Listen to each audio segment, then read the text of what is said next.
Global's Make Some Noise Day on LBC, changing lives across the UK.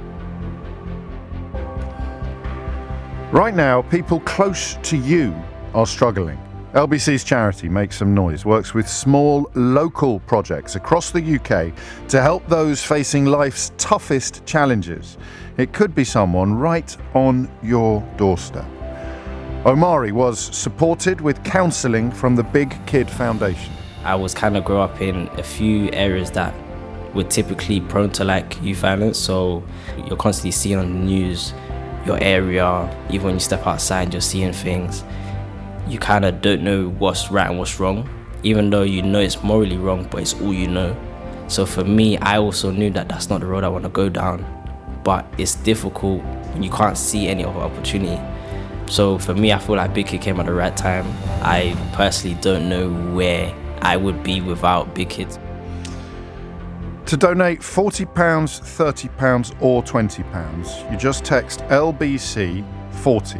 So LBC space and then the number, LBC space 40, LBC 30 or LBC 20.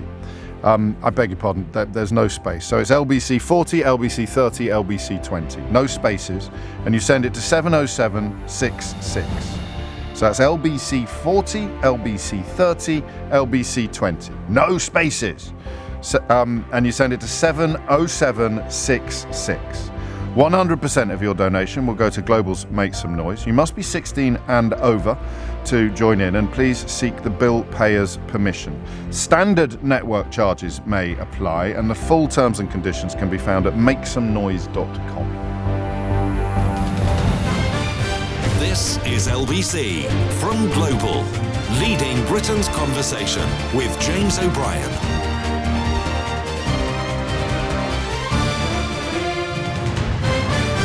5 minutes after 10 is the time. You'll be hearing a lot more about Make Some Noise today, but just allow me a moment to tell you why I hold it so close to my heart. It really does reach places that other fundraising drives cannot reach. It focuses exclusively and specifically upon charities that don't really have marketing budgets or advertising spends, because they're small and they're bespoke and they're focused on very specific areas, and all the money that they raise, all the money that they receive goes on the work that they do.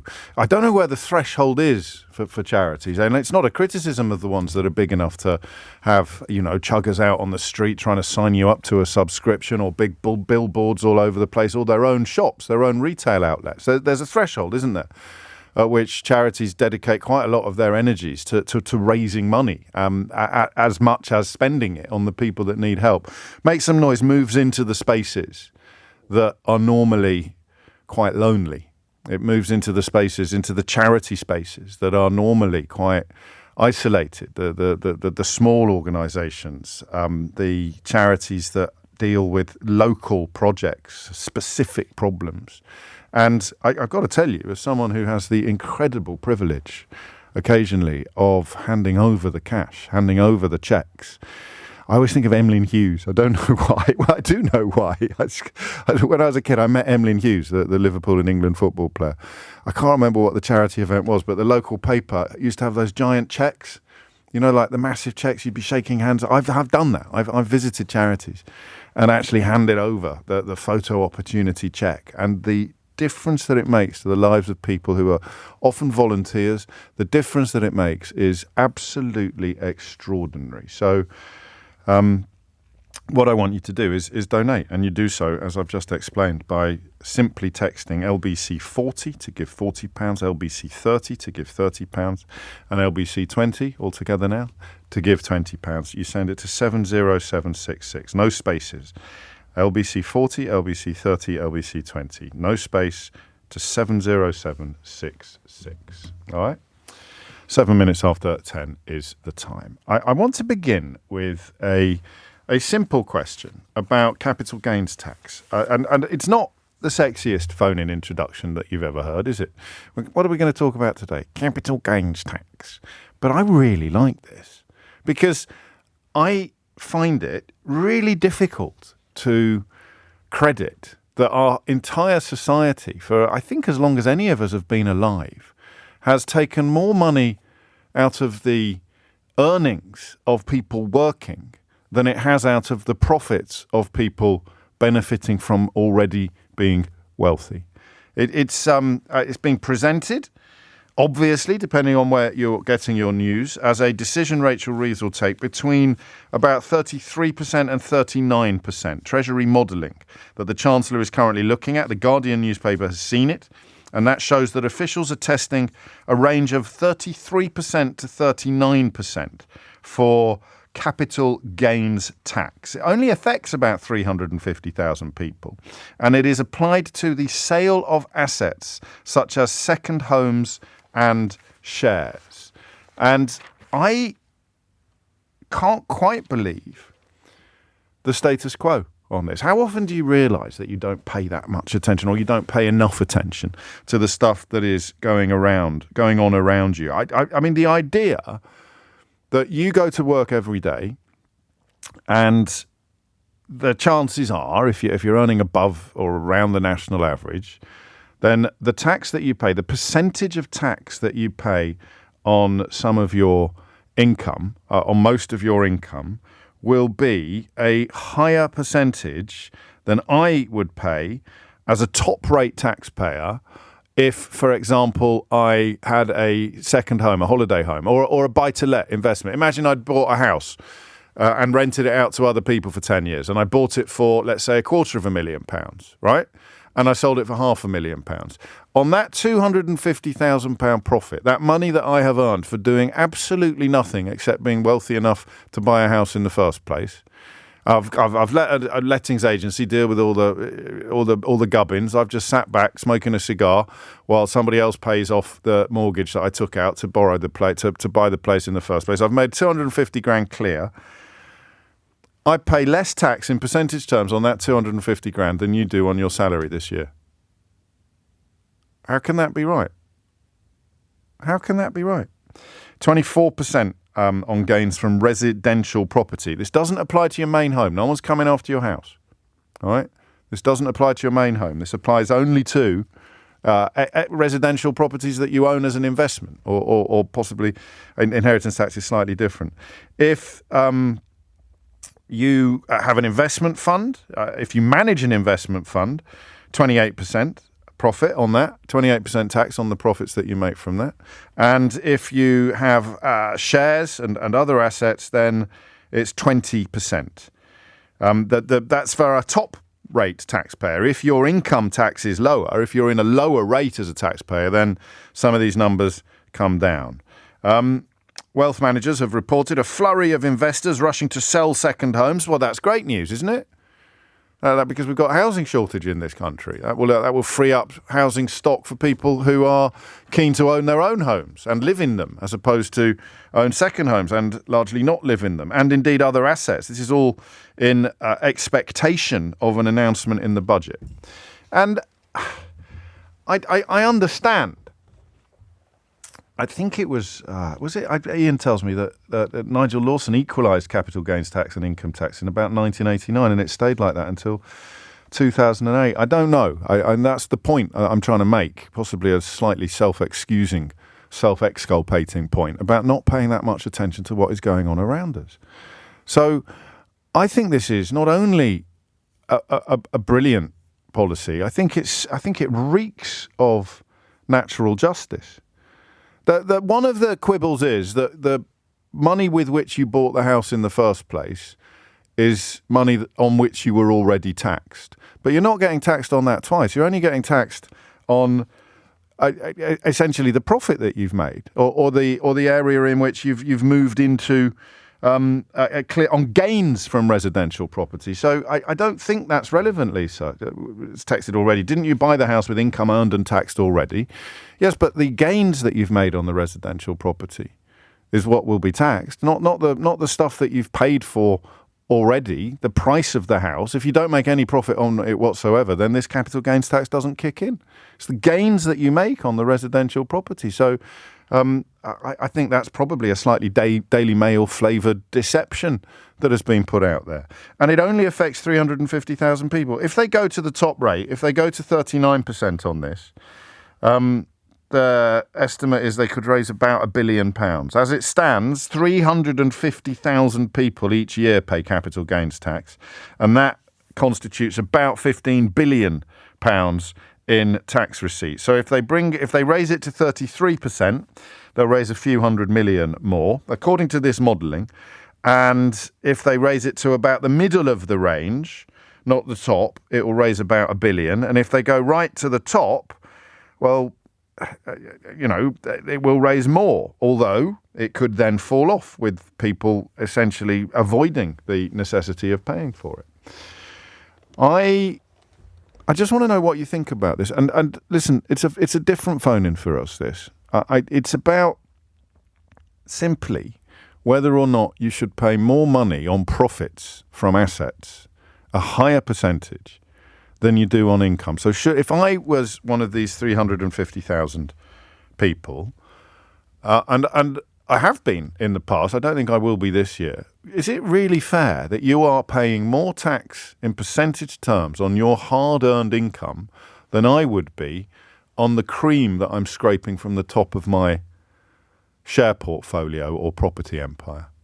Hit the numbers now, you will get through. I'd quite like you to argue with me on this, if you like, in the sense that I'm being a bit naive and a bit undergraduate. My politics can sometimes be a bit idealistic, if you like, a bit simplistic. And I obviously no surprises to learn that I'm a high-rate taxpayer. And on some of this stuff, I don't have a second home, but on some of this stuff, I would be hit quite hard at some sort of point, unspecified point in the future. But I can't quite see how anyone could argue this is fair. As it stands, that you pay a lower percentage on the cream you scrape off the top of your investment portfolio than the people working for the companies delivering the share dividends do on their daily grind, on their daily graft. So I don't know that I'm missing something, but if you think that the moral case is nowhere near as black and white or as clear as it seems to be to me, then you know what to do. Or I'll tell you what else I do. Isn't this what Labour governments are supposed to do? They're not soaking the rich. They're just spreading the burden a little bit more fairly. I've always felt, particularly with buy-to-let mortgages, and I know that and I was a buy-to-let landlord for a while, by accident. Not by accident. It's not like Withnell and I going on holiday by mistake. I needed to buy the house that we were moving into, and I hadn't sold the house that we were moving out of, and we were able to juggle our finances, expecting to sell the previous house quite quickly after moving into the second house, and instead it became a sort of rental situation, a rental investment for a few years. And I'm aware of the fact that not all buy-to-let landlords are sharks or vampires or anything of the sort. But the profit that you would make for doing nothing should surely be taxed at a higher rate, or at least as a comparable rate to the tax that you pay for your blood, sweat and tears. That's where I worry that I'm being a bit simplistic, because it seems to me to be such an unfair system, such an obviously unjust system, that essentially sees you make a smaller contribution to the public purse out of money that you're getting for nothing. Money comes of money, money made from money, literally money made from money, than you are on money made from blood, sweat and toil. 0345 6060 973 is the number that you need. It's 1017. I wasn't expecting to get a chuckle so early out of a phone-in as potentially, well, it's a tax phone-in, but a former, let me get this job description correct, a former president of the Chartered Institute of Taxation, no less, a former His Majesty's Inspector of Taxes, has already tweeted, I think probably fairly, but a little unkindly, Ray. Great news, tax peeps. At Mr. James O.B. is discussing capital gains tax right now on LBC. What could possibly go wrong? Answer, I could probably embarrass myself with my lack of understanding and my slightly undergraduate approach to fiscal fairness. It seems to me, let me use me as an example, okay? So if I had a beautiful second home that now the kids are growing up, we don't use anymore, so I'm selling it. it seems to me a bit ridiculous that the percentage of tax I would pay on the profits on that second home would be lower than the percentage of tax that I pay on my income, on my hard-earned salary. Well, not that hard-earned. Michael's in Ascot. To kick things off, Michael, what would you like to say? Morning, James. Hello. Thanks for the show. You're very welcome. In my understanding is that the reason capital gains was always being lower than income tax has to encourage people to sell assets. So, for example, if you make it the same as higher rate income tax, and 39% it almost is, people defer selling the asset. Therefore, the tax take is substantially lower to the exchequer. And they are alternative models that are in the public domain. Well, it hasn't always been like that. Nigel Lawson aligned capital gains tax rates with marginal income tax rates. You did, you're right. And it was Gordon Brown who got rid of what I think is called indexation allowances. Yes, a prudent chancellor. You're dead right. Yeah, the reason it's always been made attractive has to encourage people to sell the asset. And lastly, the other reason it's been made attractive at that lower rate has to encourage people to declare it. How do you mean? Well, if it's an elective tax after all. For example, if you're just a PAYE, if you're a PAYE employee, it's taken care of. If it's down to an individual to declare the tax, they can delay declaring it. Is that a real reason that people would be breaking the law if you made it too high? I mean, that's fine. Let them break it, and I'll use some of the money I've raised to track them down and punish them. Well, a great example of that, if you look at small businesses, for example, there's massive deviation in tax there as well in terms of what people. Yeah, but we're not looking at that. I'm not buying that it may be the reason historically, but I'd deal with it. I'd send you all to jail overnight. There you go. That solved that problem. Speak to me about natural justice, about the idea that somebody who is putting in an almighty shift at the coalface is potentially paying a greater proportion of their income to the Treasury than the person who is living off the cream of his labour, the sweat from his brow, the person whose shared dividends or whose property investment is the rent that this hard-working person is paying, all profit when you sell. I don't disagree, James. I think it's only fair that a pound earned is taxed equally across, whether it's capital gain or income. But it won't even be that, because the top rate is still going to be higher. The top rate of income is still going to be higher than the top rate. So you're giving me a bit of historical context. Yeah, not many people are in that area, but I agree. A pound's a pound, and it should be taxed at that. However, I'm just saying it was made attractive to declare it and to sell that's assets, interesting. And that was the reason for it. And here's the funny thing, though, because I see that as quite a left-wing. Well, not left-wing. I see that as quite I suppose a left-wing move in that the rich should shoulder more of the burden than everybody else, which makes it odd that it was a Labour Chancellor who went back on what a Conservative Chancellor had done. Am I missing something there? That wasn't a rhetorical question. Perhaps I'm not. I don't know. Thank you, Michael. Simon is in Barnet. Simon, what would you like to say? Oh, I think my phone lines have gone funny. Oh, we were doing so well because I think that Michael was probably still talking as well. So how are we going to play this, Keith? Am I just going to burble away and you'll give me a quick heads up when we think the phone lines are working again, or are we going to put some calls through to the studio and just cross our fingers and chance our arm, or should I take this opportunity? Apparently, it normally only lasts a couple of seconds. We've got so much business in the studio today with Make Some Noise, Global's Make Some Noise, that I'm not really minded to retreat to the cubbyhole from which we did the programme yesterday. That's why there were no video clips of yesterday's show available, in case that left an enormous hole in your life. But I do want to stay in this studio because we've got so many guests coming in. But obviously, we are in the lap of the gods. Let's try Simon in Barnet. Simon in Barnet, can you hear me? Good morning, James. Can you hear me? Well, I can hear you. In fact, that was never the problem. The problem was you hearing me. No, me hearing you. But anyway, here we are. Quickly, before the phone line goes down again, what did you ring in to tell me? Okay, so good morning. Thanks for taking my call. I'm a first-time caller, a little bit nervous. It's only me. It's only me. Welcome.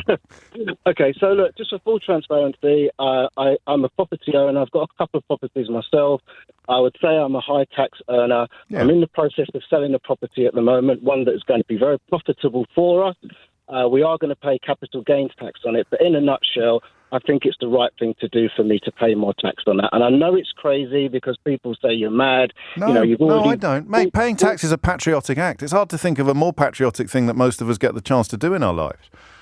And I'm of the same ilk, to be honest with you. Look, I've been very fortunate in my career. I've been a high earner. I've worked all around the world. I live in a nice house. I've got kids in private school. And we use some of our net income to, venture into the property market. And it's been, pretty fruitful for us. I'm selling it up because interest rates have gone crazy, so the yields have come down. Right. And the capital gains tax that I'm going to pay off, I've done all my calculations.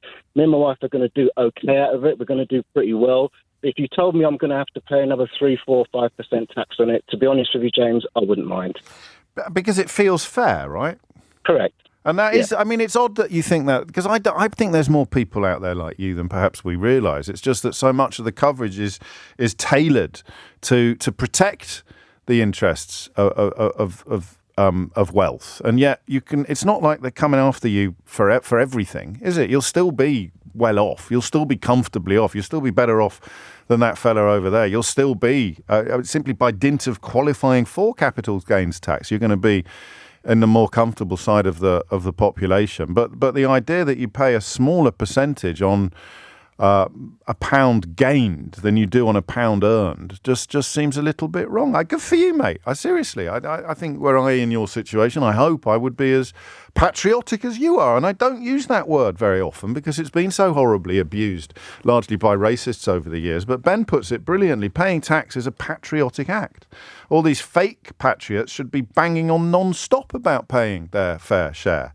I notice on my social media feed, Kirsty Allsop has chipped in as well, I think as a response to the thing I tweeted earlier from the fella that used to be president of the Chartered Institute of Taxation. And she says, I'm sick of this hold mode. Can we just get this over with so that people can make their decisions? And Kirsty, of course, knows a heck of a lot about the property market and the property business. It's very clearly impacting the housing market. Nothing is moving and so many businesses are just waiting. Well, I presume, Kirsty, that it would be the budget that everybody is waiting for. And I don't think they can jump the gun on the budget. Again, it's perfectly possible. I'm never less confident than I am on phone-ins like this and issues like this. It's perfectly possible that I am being ignorant or that I'm missing something, but I don't think you can make an announcement before the budget about something that may turn out to be one of the biggest elements of the budget. So a little more patience, I think. Simon Topman, Mark's in Virginia. What's up? Mark, what would you like to say? Hi, James. Thank you for taking my call. Nervous as usual. Yeah, don't be silly. It's only me.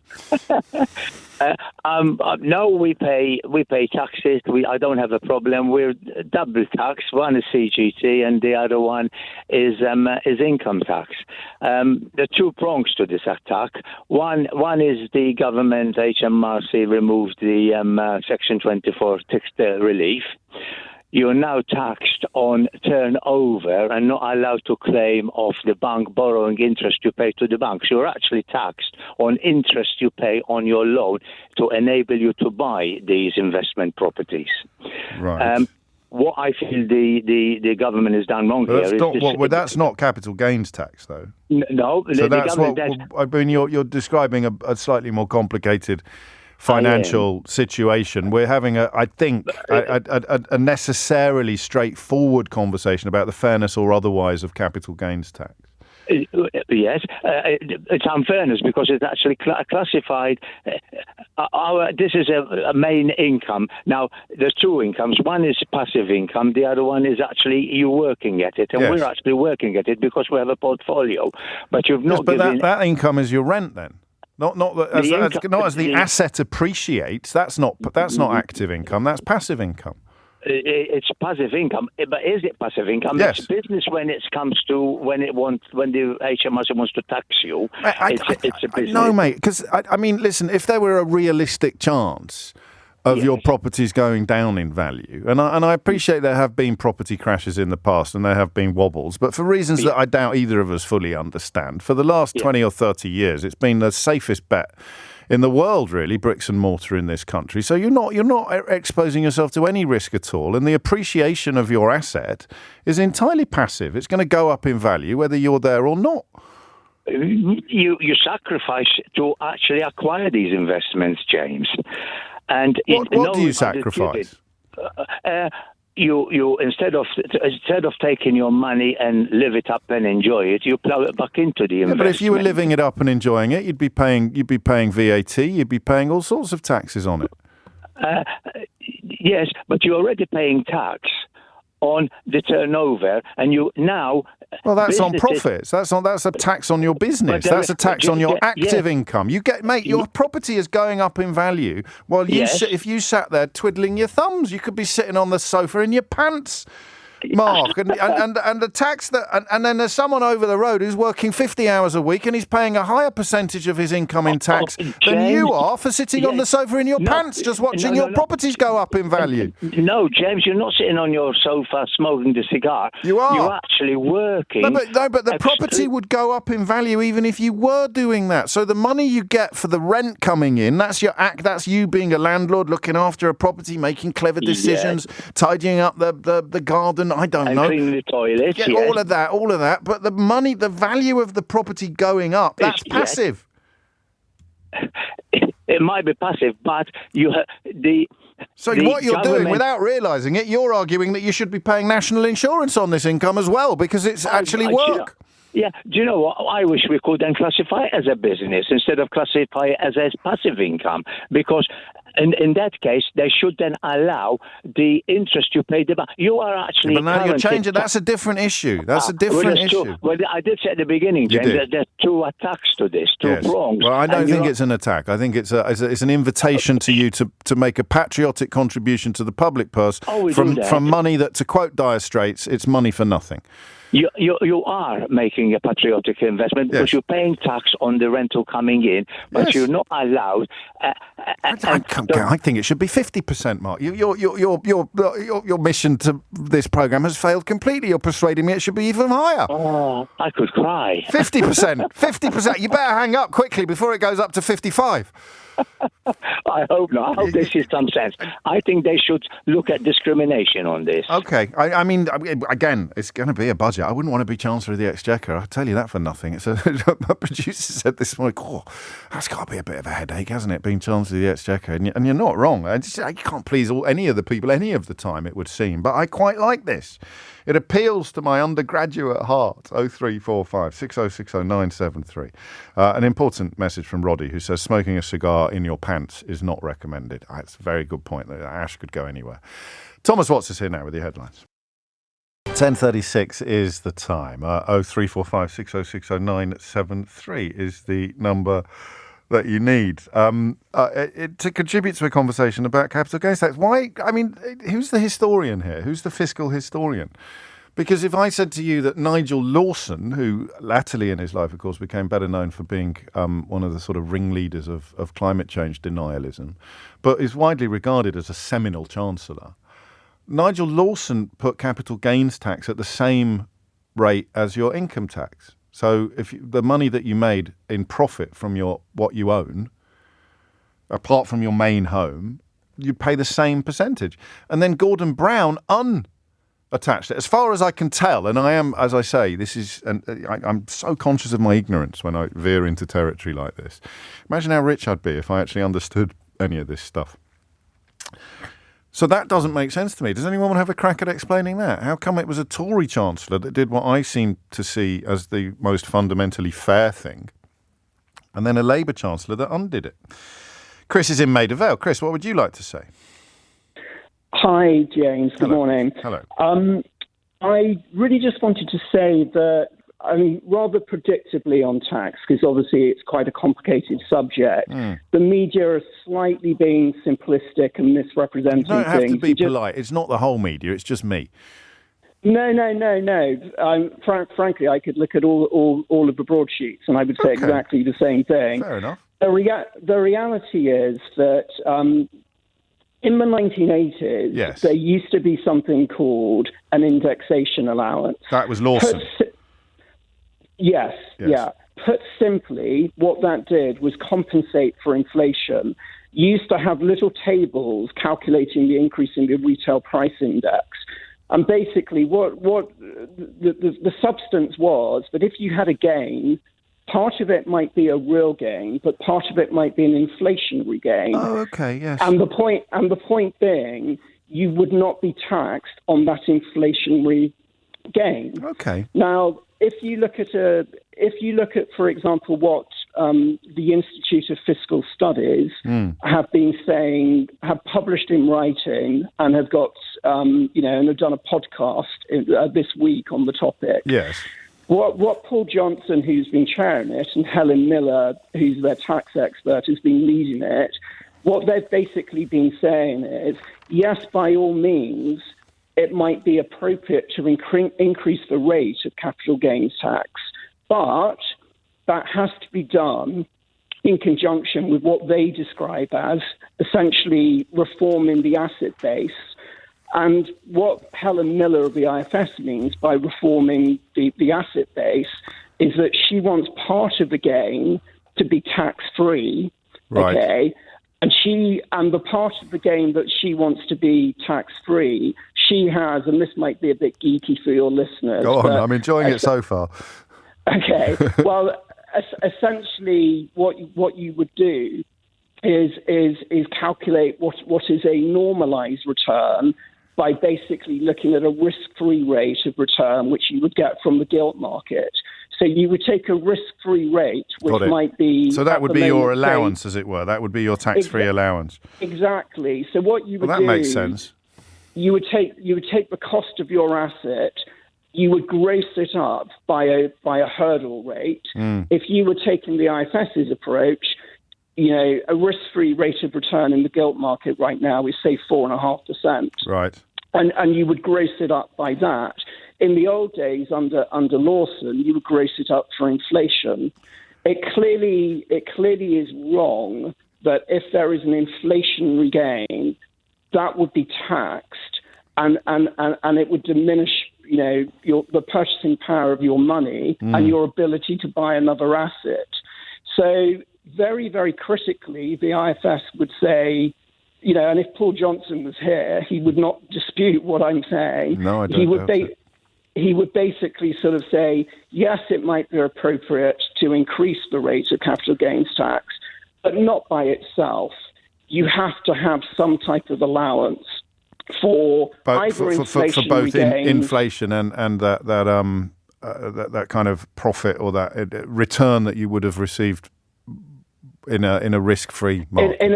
In a risk-free environment. Well, I think. I'd be tempted to argue, and I don't. I mean, you're very good at explaining things. Are you in this business yourself? Are you an accountant or something similar to that? Well, when I was a boy, I trained as an accountant. It was a long time ago. That's the way it's still there. I'm slightly older than you, James. You can take the boy out of accountancy, Chris, but you can't take the accountancy out of the boy. True, never leaves you. Never leaves you. Once a geek, always a geek. We could have a little argument now about whether or not property in Britain in this part of the 21st century is actually a risk, an even vaguely risky investment. But today's not the day for that. Have we got any reason? And I think that podcast you refer to is actually available on the Global Player. Have we got any reason to believe that Rachel Reeves will or won't accommodate some of this when she finally gets around to delivering this blooming budget? Well, okay, you might say she's had several years to write a budget. Some might say she's had 4 months to write a budget. Yes. What the IFS are talking about is quite a radical and philosophical overhaul of capital gains tax. Right. It's not tinkering at the margin. And so it might not be a first budget mission. It might be a second or third budget mission. What they debated actually on the podcast is frankly whether for a radical overhaul there would need to be a consultation. And so you couldn't just necessarily announce changes overnight on something like this. You might have to consult. And how practically would you do that? Because obviously as soon as you flag something, we all change our behaviour. Well, exactly that. And that's what Kirsty Allsop was referring. I can't believe how interesting I have found this entire conversation. I don't think it's geeky at all. I mean, either you are a natural communicator or I'm getting old. I don't know whether there's a sort of geekishness osmosis underway. I think, is the podcast called IFS Zooms In, the economy? I just went onto YouTube and I think it is. No, it is, and it's available on the player. So I mean, it is obviously more complicated than some of my analysis allows, and you have explained brilliantly why, without actually puncturing the point of the fundamental question of fairness. which is simplistic by definition. And yeah, it does seem a little unfair that inflation wouldn't be taken into account. Do you know why, Chris, while I have you, why Gordon Brown unhitched the parity between capital gains tax rates and income tax rates? Well, at the time, I think Gordon Brown introduced some form of taper relief. So, in other words, the longer you hold the assets, the lower the rate you would pay. I think that was Gordon Brown who introduced taper relief at the same time. So these things they're not entirely straightforward. There are multiple components to them. The other thing about the podcast, actually, obviously the IFS are leading thinkers on tax from an economic perspective, but Dan Needle participates in some of their podcasts. And obviously Dan Needle big fan of his. is a big tax campaigner, and Dan Needle used to be a corporate tax partner at Clifford Chance, I know one of the Magic Circle law firms. In a way, he's a gamekeeper turned poacher. Well, interestingly as well, he's also a member of the Labour Party. Yes. And Rachel Reeves, one would think, or her spads, should be listening to what people like Dan have to say. What is he saying in a nutshell, Chris, if you would? Well, he participated in the same podcast, and whilst it was Helen of the IFS who was really advocating for the grossing up of the cost to compensate for illusory gains, Dan Needle didn't disagree with that. Okay. And Dan Needle's got the history on things like indexation allowance, which he fed into the debate. I think, crikey, you could get a job if you ever need a side hustle. You could get a job as a podcast promoter, I think, because I suspect that their numbers are going to have enjoyed quite a bounce today. And I shall urge you to listen to it via the Global Player, of course, which is the same medium through which you can listen to this programme and rewind live radio. That was really good. That was really good. That was really interesting. I don't know why I sound so surprised. It's 10:45. 10:48 is the time. This is a public service announcement for Ricky in Sheppey, all right, and anyone else who's in the same position as Ricky. And I can fully understand how you might have ended up in that position. I forget sometimes that I am, for many people, I am just background noise. You do not hang upon my every syllable with the care and attention that, frankly, you should. So I'm going to read this quickly from Ricky. Me and my wife upsized as we have two boys and we needed a bigger home. Our mortgage is almost crippling us, but we work very hard to pay it and provide a nice life for our family. When the boys leave the nest and eventually we can downsize again, why should we be taxed on the hard work we've put in to provide a nice family home? If we are lucky enough to make a profit on our home, that should just be ours. It will be. That's your residential property. None of the stuff we've been talking about up until this point it includes your main home, your residential property, the place what you live in. So my bad there, Ricky. If you've listened to the first 45 minutes of the show and come away thinking it would be your house, that's actually my fault. I'm not going to put the blame on you for listening wrong. I'm putting all the blame on me for presenting wrong. So you can relax. It will not affect you in that way. Time now for my first Global's Make Some Noise guest of the day. And it is to draw your attention first to a charity called Parenting Mental Health, which was founded by a mother, Suzanne Alderson, who discovered, frankly, just how hard it can be to find any sort of support when you have a child, in her case a teenage daughter, in the vice-like grip of depression, anxiety, up to and including, in Suzanne's case, suicide attempts. And one of the things that always amazes me about Global's Make Some Noise is the way in which people who have been to hell and back want to help others in the same situation. You could understand, couldn't you, the temptation to want to slam the door upon those memories if you're lucky enough to come out the other side of them and never ever think about them again.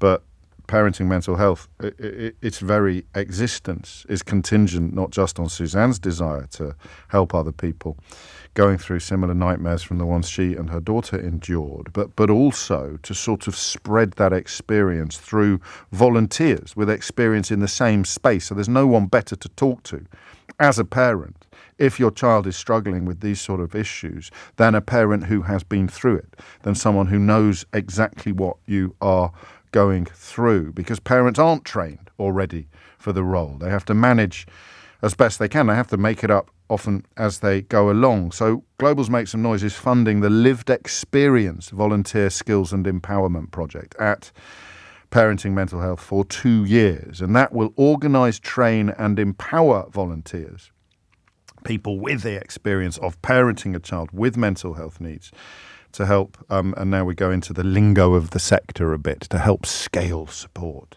I'm joined by Lucy Law-Jones, who is a parent in precisely the position that I have described. And can we begin, Lucy, with the loneliness, with that sense of, I think that you sort of presume there's a system there that should you need it, you just you press a button or you phone up and there will be a world of support. And then when you're actually in the position that we're describing here, you find out that there's often next to nothing. Absolutely. And not just for the young people. You've got that issue to deal with, that you're banging on every door, you're emailing, you're shouting, you're fighting, and actually for yourself as well. Absolutely. The key feelings that you end up with are, and I've experienced and experience still, are isolation, judgment by others, and a sense of hopelessness.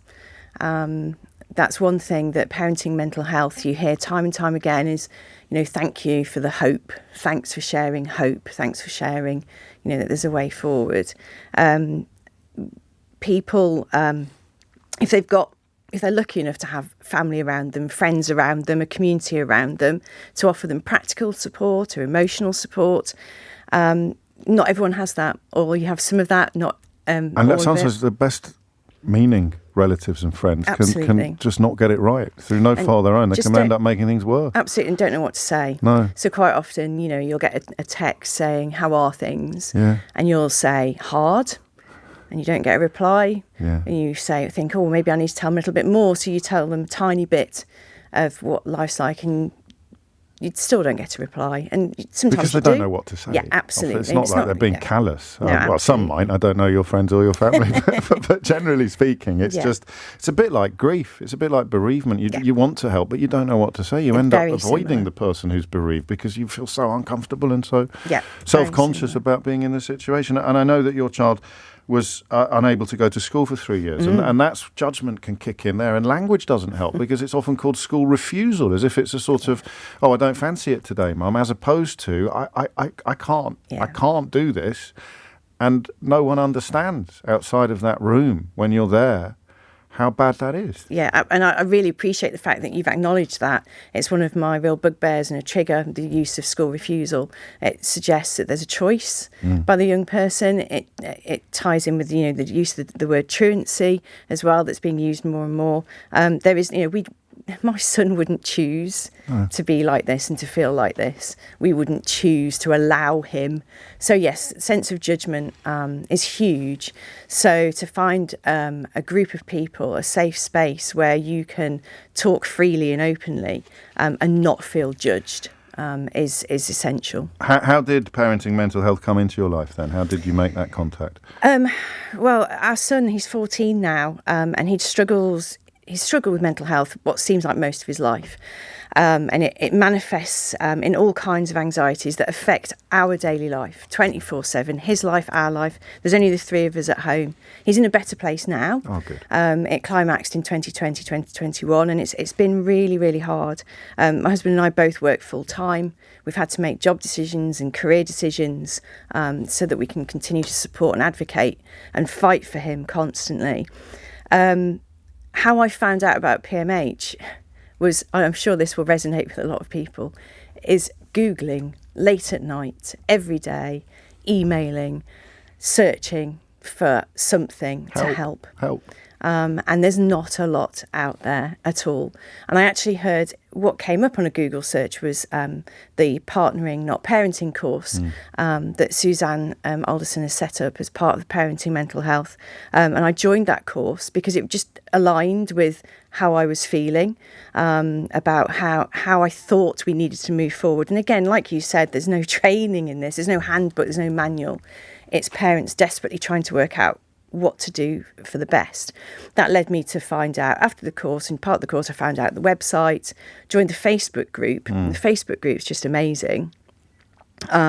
read Suzanne's book about her own situation and her daughter's situation, Never Let Go, and found people just like me, found people just like my family. And that's why I ended up volunteering for PMH, because yes, I still need them. Sure. But I also wanted to give something back as well. Paying it forward, aren't you, in a way? It's a beautiful thing, albeit that everyone would rather not be in the situation at all. If you are, this is a pretty hefty silver lining. We say that all the time when we have new members. We say, we're so sorry you found us, but we're so glad. One of the things I've taken from the work we do with Globals Make Some Noise, you just alluded to it there unintentionally, and I wonder how many of your husband and your colleagues would know about what was going on at home. So when I have to do the big thing at the dinner, Lucy, where I have to go on in the middle of a pop concert, everyone's having a wonderful time, I have to go onto the stage and shake the tin to... Yeah. And it always strikes me that at every table in that room, there will be at least one person who is going through something that we're trying to help with, but whose dinner companions and colleagues probably don't know. And if they do know, they won't know the half of it, because it's like a language that only the people who've been through it can speak. Absolutely. And that's why the sense of solidarity and almost homecoming is so profound with charities like PMH. Absolutely. And you find yourself being... My husband and I have both had people from different parts of our lives, work life, extended friends that have stuck by us, because, you know, my son's lost all his friends that he grew up with since the age of 3. And we've lost a lot of friend connections.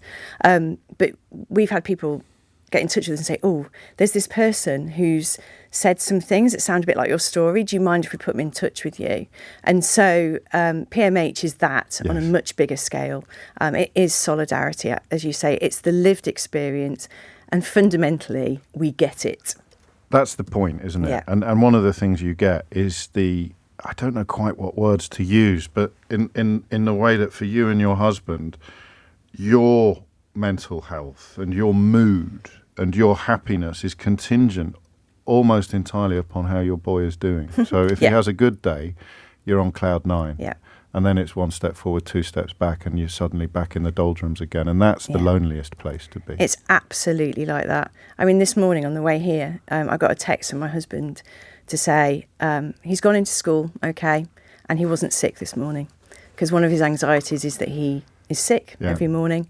And so for me, that's okay, I can have a good day. Yeah. It's not going to be playing on my mind. No one gets that unless they've been through it, I don't think. And I used to, it's a little bit easier now, things are slightly better for us, but I hear this analogy time and time again. It's like you're behind a Perspex wall, and it's like a one-way Perspex wall. You don't feel seen, you don't feel heard, you actually feel quite forgotten. And these sort of, tendrils of understanding coming out from groups like Parenting Mental Health are absolutely, a lifeline. What a perfect word. Mm-hmm. Tendrils. Yeah. It just comes to you now. Yes. We should be on the other side of this microphone. We should. That was fantastic. I'm going to use that, because you can build a tendril. You can buy a tendril right now by texting LBC40, LBC30 or LBC20. To donate £40, £30 or £20. No spaces, so LBC40, LBC30, LBC20, and you text it to 70766, and that will automatically start going to work towards building tendrils, not just at PMH, but at all the small charities that Globals Make Some Noise supports. You must be 16 and over. Seek the bill payer's permission, please. Standard network charges apply. You can donate much more than that or less than that. Every penny counts at makesomenoise.com, where you will also find the full terms and conditions. But that is the difference that it can make. Tendrils.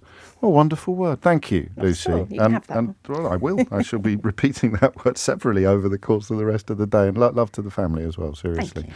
It is 11 o'clock. 4 minutes after 11 is the time. You're listening to James O'Brien on LBC. A lot of messages coming in response to that conversation with Lucy and the work that Parenting Mental Health does. I shall share some of them with you shortly, because I don't know if you need a little bit of help understanding the importance of charities like that, the power and the beauty that they can bring into people's lives. Desperately needed support and help is a beautiful thing. So I'll share those with you later. But I'm going to do something different. So, I do it a bit tongue-in-cheek sometimes. I know you know all my tricks by now. I can't get anything past you. But I have so far failed to make you very excited. I suppose I could end there, couldn't I? I have so far failed to make you very excited about the Conservative leadership battle. And I never give up. You know that. And part of me is tempted to do a phone-in about why you're not excited about the Conservative leadership battle. But I think that will be an inevitable side order for whatever we decide to serve up as a main course. I mean, why people aren't excited, actually, particularly Conservative supporters, Conservative voters, actually is going to be the same answer in some cases to the answer as the answer to the question that I am going to ask you. So what you have now, and there's one Conservative MP quoted in one newspaper today who describes it as a choice of an ECHR one-trick pony who believes our special forces murder people and an anti-woke one-trick pony who picks endless fights. As a choice, it's, and they use a word, this is a Tory backbencher speaking to Peter Walker of The Guardian, as a choice it's, and they use a word I can't really say on the radio without incurring the wrath of Ofcom. Another tells the political correspondent at the I newspaper, I don't think either of them will lead the party into the next election, which is a position that I have heard from all sorts of corners, all sorts of places. I want you to tell me what I'd like to do in the first instance is confine the conversation to people who have voted Conservative in the past, ideally quite often, maybe not every single iteration of the Conservative Party. It would have been tricky, I think, this time round, this year. But I don't want the conversation to be a post-mortem conducted by enemies of the corpse, as it were. And, there I am falling into my own trap by describing it as a corpse.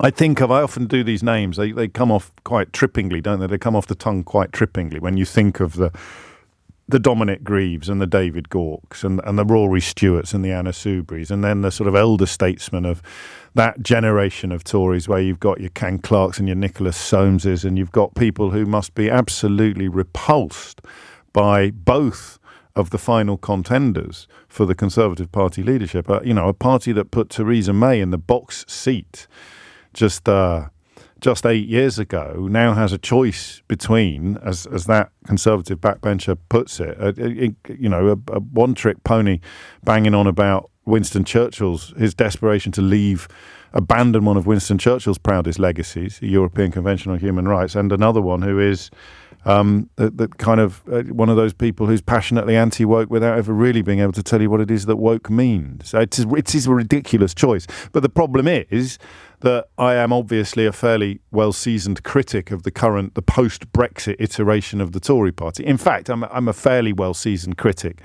of post-2010 conservatism in general. Prior to 2010, I wasn't even that political.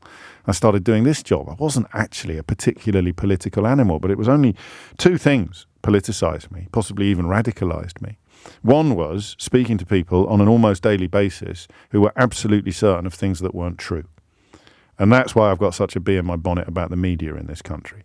It might have been very good for my career to have come across caller after caller after caller, absolutely convinced of things that were simply not true. And it was really easy to prove that they weren't true, which is what created the viral clip back in the day.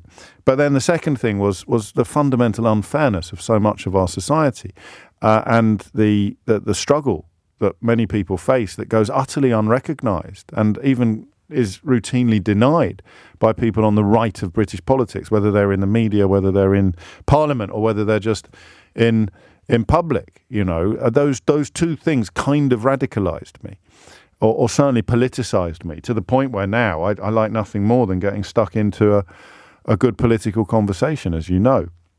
But I don't know how interesting it is for me to talk about the choice between honest Bob Jenrick and Kemi Badenoch as like the choice between a rock and a hard place, because certainly since 2016 and most definitely since 2019, I think that the current iteration of the Conservative Party has been a matter of national shame. I mean, truly, truly disgraceful conduct by individuals and indeed by the entire institution. A disgusting shower of individual. Well, I said I'd stop, because how helpful is that to anybody? I mean, people who are enthusiastic about either Kemi Badenoch or Robert Jenrick or both of them, people who can't believe this embarrassment of riches, this magnificent choice between the Garden of Eden and Shangri-La. I can't believe how lucky. I don't believe you exist. But if you do, I want you to ring me on 0345 60 60 973. But I genuinely, I can't quite imagine. Well, I suppose we live in a country where some people think that Nigel Farage is an honest broker. So maybe people are looking at honest Bob Jenrick and Kemi Badenoch and thinking, yes, this is the future we dream of. This is the future we deserve. I guess it's unlikely that you will be listening to me on a regular basis if you slip into that category, because, of course, I've got that terrible habit of holding up mirrors and then you hate what you see in it. But if you are what I would loosely describe as a traditional conservative, and there is some increasing talk of the Conservative Party splitting along these lines when either Jenrick or Badenoch gets into position, if they do, as seems likely, tack further to the right in pursuit of the reform unicorns instead of trying to claw back territory lost to the Liberal Democrats, then it's going to leave what are called one nation conservatives in quite a pretty pickle. They are going to be ostensibly on a team that is captained by someone they find politically, if not personally, repellent. So you are looking at the possibility of a split in the actual Conservative Party. So that leads us to, I think, two questions, doesn't it? I mean, the first is, as someone who is a traditional Conservative voter, right? It doesn't mean every single time. It doesn't mean you'd vote for the Conservative candidate even if it was a marrow, a marrow with a Tory rosette on it. I don't mean that necessarily, but if you are that, you probably don't like that description of yourself, but if you can't conceive of ever voting for anybody else ever, you're more than welcome to ring in. But the idea that you are kind of homeless, the politically homeless, of being a constituency that's fascinated. A lot of Labour supporters were politically homeless between 2016 and 2019, or certainly felt that they were. I've got two questions. The first is pretty obvious. What do you make of where your party is now? What do you make of this choice between honest Bob Jenrick, the mural destroyer, and Kemi Badenoch, the maternity pay critic? What is it that you feel when you survey this choice? Okay, 0345 6060 973 is the number that you need. And then the second question is, and I really hope you get stuck into this, it's Friday. They often can take a slightly more leisurely approach to some issues on a Friday. I do know why. We've all got sort of crackerjack running through our veins, haven't we, or crunchies. What do you actually think is going to happen? I'm probably more interested in your thoughts and theories on this than I am in the thoughts and theories of the people that get paid to pontificate by the right-wing media, because they're so bent.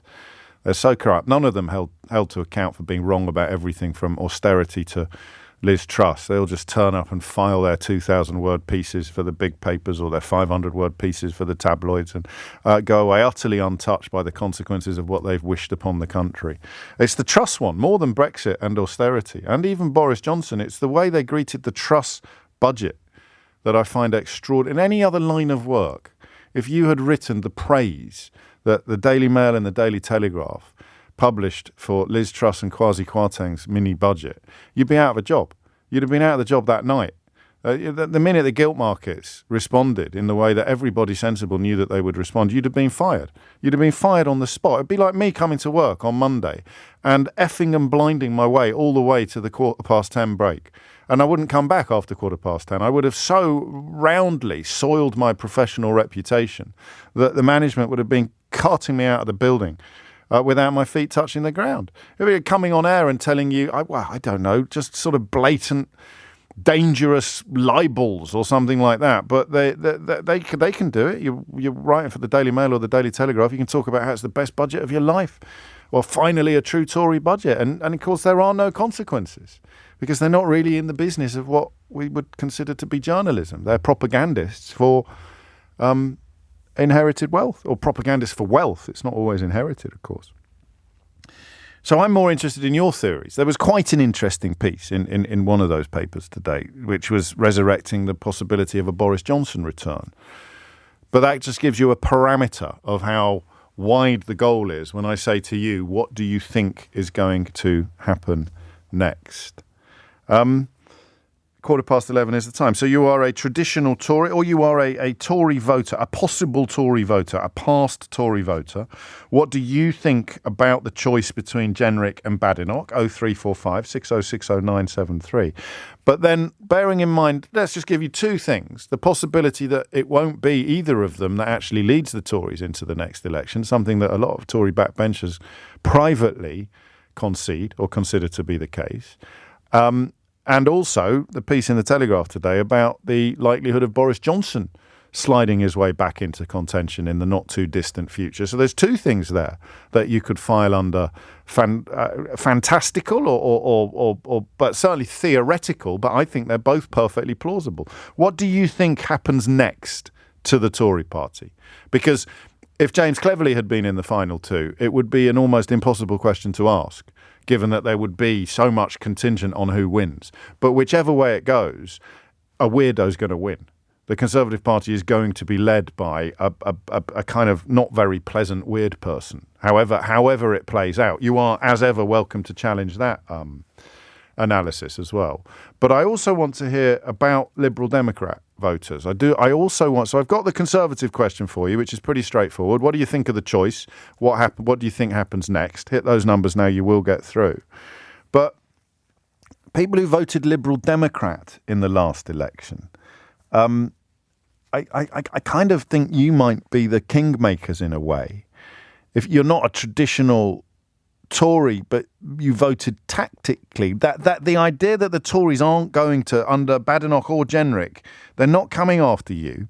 If you were going to go Labour, you'd have gone Labour in 2024. And so far, I suspect you've not seen much from Keir Starmer that makes you think you made a choice when you went Lib Dem. Or you did it tactically because you knew that getting the Tories out was your priority over getting anybody in. So I just want to know whether or not you think the Liberal Democrats, this is part of the question of what happens next. Could we be sitting here in 3 or 4 years' time contemplating the possibility of the Liberal Democrats becoming the traditional opposition to a Labour government, the main opposition to a Labour government? There's so much on the table, it feels to me, as if there's so much to play for. There's so many unknown knowns and known unknowns that I just want to have a kind of traditional political phone-in, but with a slight skew towards Conservative supporters, because I think you're more interesting on this issue than the rest of us are.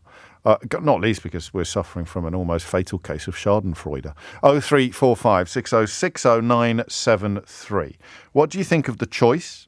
And what do you think is on the road ahead? Not just for the Tory party, but for the whole of UK politics. The Tory party splits.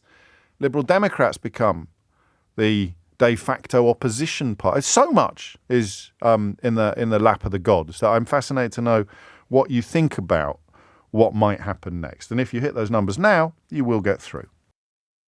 20 minutes after 11 is the time. You're listening to James O'Brien on LBC, where we're kind of wondering what you think about the state of the Tory party as a Tory supporter. Okay, that's question number one. And then question number two is, what do you think is going to happen next in UK politics, given that the Tory party is now certain to be led by a particularly divisive person? And James Cleverly, for his myriad faults, is not a spectacularly divisive person. Okay, phone lines are open. Alfie's in Birmingham. Alfie, what would you like to say? James, good morning. I just can't believe what the Conservatives are doing. I think they've lost Are they? Have they lost the will to live? Are they on a self-destruct cycle? You are, just to be clear, you would describe yourself traditionally as a Tory supporter, a Tory voter. That's correct. Yeah, yes. That's correct. Yes. Originally from Northern Ireland, where the political scene is slightly different. You can say that again. Mainland, yeah, certainly. But mainland UK for the last 30 years, and traditionally a conservative voter. But in the last 12 months, I think they've gone mad. You can say what you like. About, only in the last 12 months. I'm conscious of my own biases in this space. Although I'd argue they were evidence based. It's not. I mean, so losing it to Keir Starmer, a historic defeat, albeit that it's a wide but shallow majority, a loveless landslide it's been described as. You would have expected a very different response from the defeated party. Sure, absolutely. To sort of clarify the last 12 months, 12, 18 months, Liz Truss, Kwasi Kwarteng, all of the scandals around Boris, going back even further. But, this was a real opportunity, I guess, for them to rebuild. What they have, I believe, done in a single swooping, you talk about James Cleverly being a non-divisive candidate. Yeah. He, in my opinion, a much better choice out of the three. Yes. What's extraordinary, and fits with your analysis, he stood in front of conference, not far from where you are today, from where you're calling. He stood in front of conference and said, "We've got to be less weird." And the Parliamentary Conservative Party has responded by saying, "Oh no, we don't." well, you look at the dangers of the future. Your second question, I think, is an absolutely prudent question. What happens next? This could be a pivotal moment, not just about the handing potentially the opposition to maybe the Liberal Democrats, but God forbid, Reform UK. They're gathering momentum. Yes, Boris has raised his head again in the last few days in the media. He says he can sort of neuter that threat, as it were, electorally. He thinks that had he been leader at the last election, he would have been able to neuter that threat. I don't know, but that's the mad thing, really. That's the bit where I think all of the analysis would probably agree, is that there is a choice to be made between whether they try and sort of go after the nativist unicorns of the Reform Party, or whether they try to go back, certainly in terms of seats, whether they try to claw back some of the space lost to the Liberal Democrats. And I can't see either of the current contenders taking the second option. So where do you think the Tory party goes then? How likely do you think a genuine schism is, a genuine split? Oh, the technology failed us once again. There we are. Alfie, I'll just double check. Yes. So I've got plenty of calls, but I'm not sure that I will be able to hear any of them. There's a little philosophical conundrum for you. If someone is on the line speaking to me, but I can't hear them, is he actually on the line at all? I don't know. It's like the tree falling in the forest. Could we try again with Alfie, shall we? Can you hear me, Alfie? No. Okay. So the story that looks at the possibility of a split is quite detailed, actually. Moderate Tories reeling from the shock election of James Cleverly. I've said it before, I'll say it again. If you want to win an election, don't put Grant Shapps in charge of your campaign. The idea of having to choose between two MPs who are clearly on the right of a very right-wing party. So the Tory party, since the cull in 2019, is probably more right-wing than it's ever been. And they've now got a choice between two leaders who are on the right of the right-wing in their own party. So the idea that should the next leader choose to go after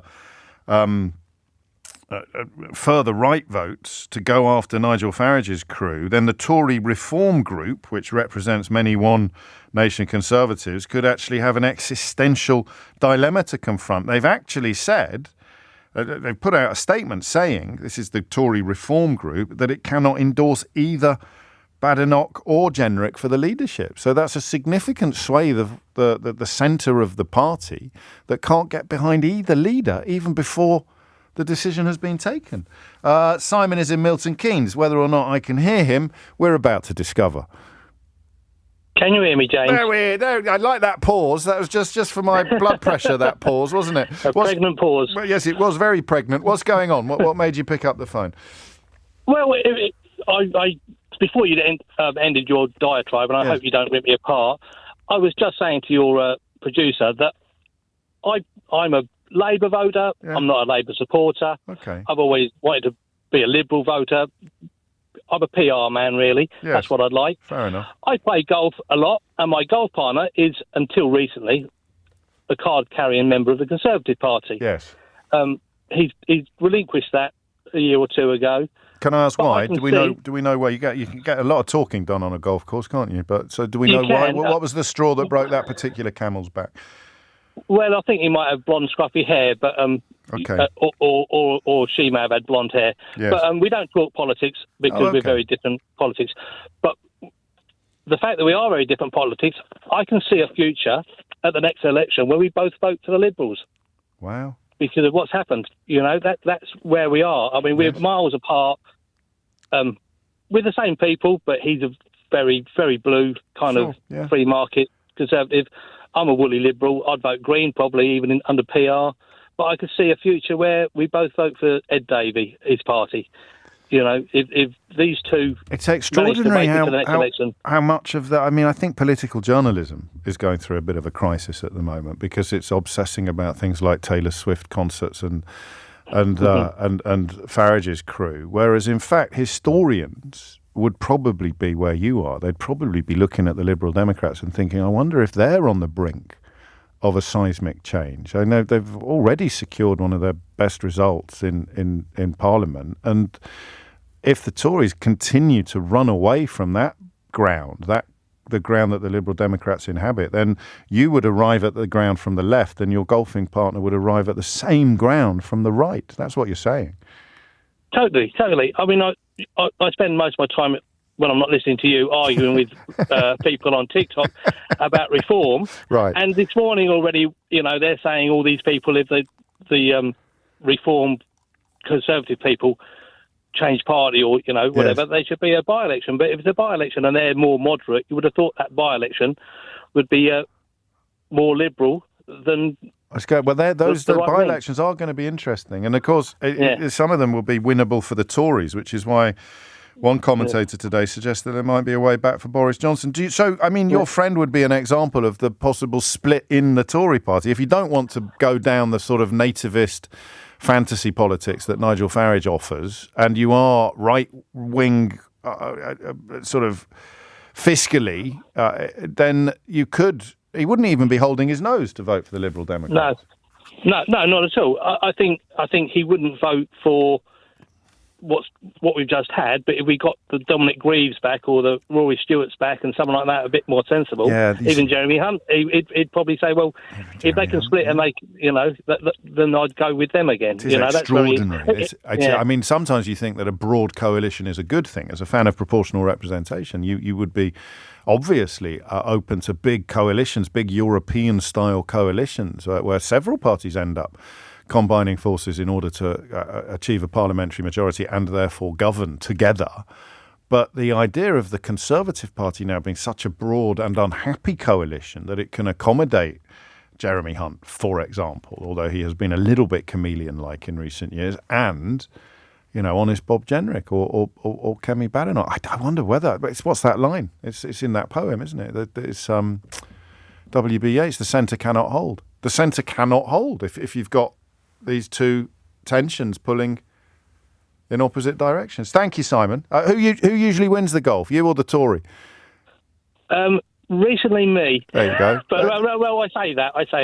I think he's won more money off of me. But I've got this year we've made a fiscal kind of arrangement. But my golf game has improved more than his. So, there you go. There's a lesson for us all there. I don't know what it is. Thomas Watts is here now with your headlines.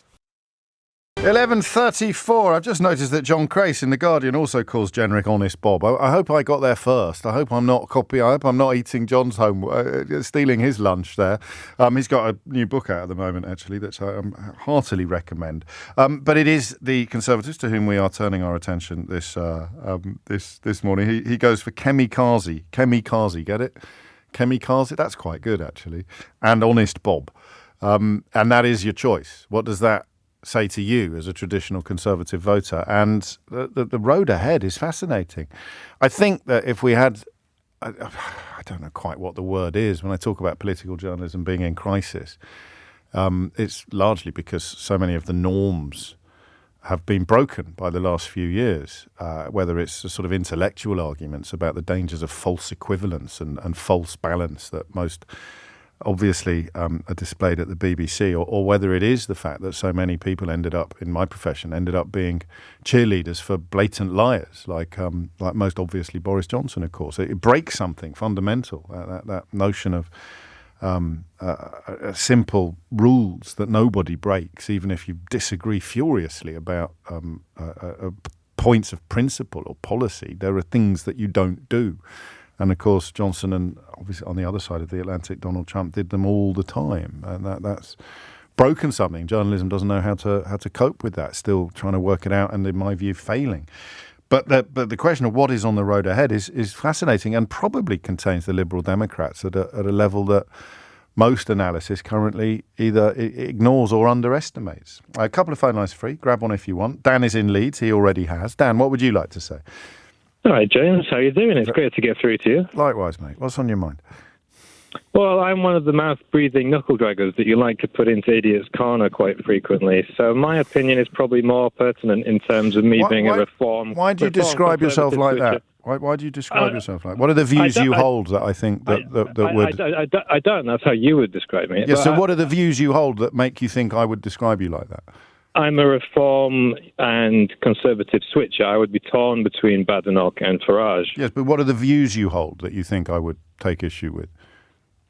I think that we have a problem with immigration. I think we have problems with identity and culture in this country. I think we have an erosion of British values. I think we've lost our sense of identity. So you know what happens now.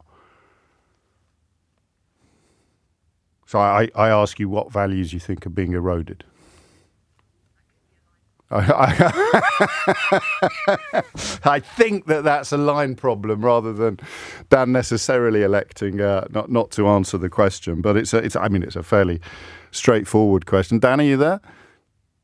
No, we'll try and resurrect that phone line in a minute. Why don't I take a moment to give you some of the responses to the conversation that I had earlier with Lucy about parenting mental health, which is the focus of my fundraising efforts today for Make Some Noise, the LBC charity that works with small local projects across the UK. This was an extraordinary response to just a relatively short conversation. Amy writes, I am living through this now. Lisa writes, I'm a member of the Facebook page and thank goodness for it because this life is so lonely. Jenny says, thank you for pointing me to this charity. I can't tell you how much I need this. Alex says, I'm a member of the Parenting Mental Health Facebook group and it is a really amazing place in which I have found support and solace. It's also taught me that I wasn't alone and that others are there to help and who know what I am feeling and what the impact of our situation is like. Thank them for everything they do on my behalf. And that's not even half of the contributions that came in as while that conversation was being conducted. Should we have another crack at Dan in Leeds? Dan, are you there? I'm still here, Fantastic. James. I'm waiting in the sunshine. So you could hear me then, but I couldn't hear you. Yeah, well, LBC has technical problems all the time, doesn't it? Well, not really, but we've had a bad couple of days. Anyway, the British values that are being eroded. Let's go through them one by one. Yeah, sure.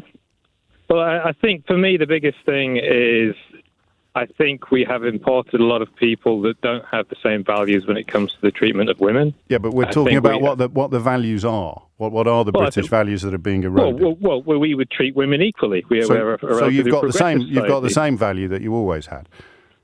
So your value hasn't been eroded. There are just some people who disagree with you. I think we import cultures that treat women badly. Well, we're now the acid-throwing capital of the world. Acid crime is, through the roof. Okay. How did Britain become the acid-chucking capital of the world? Well, I don't know that that's true.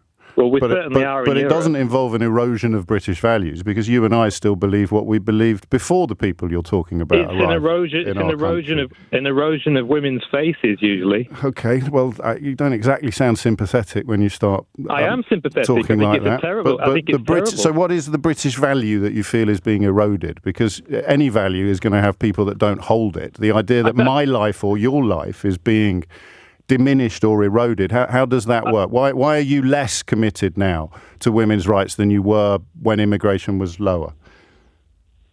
My commitment to so nothing's been eroded then?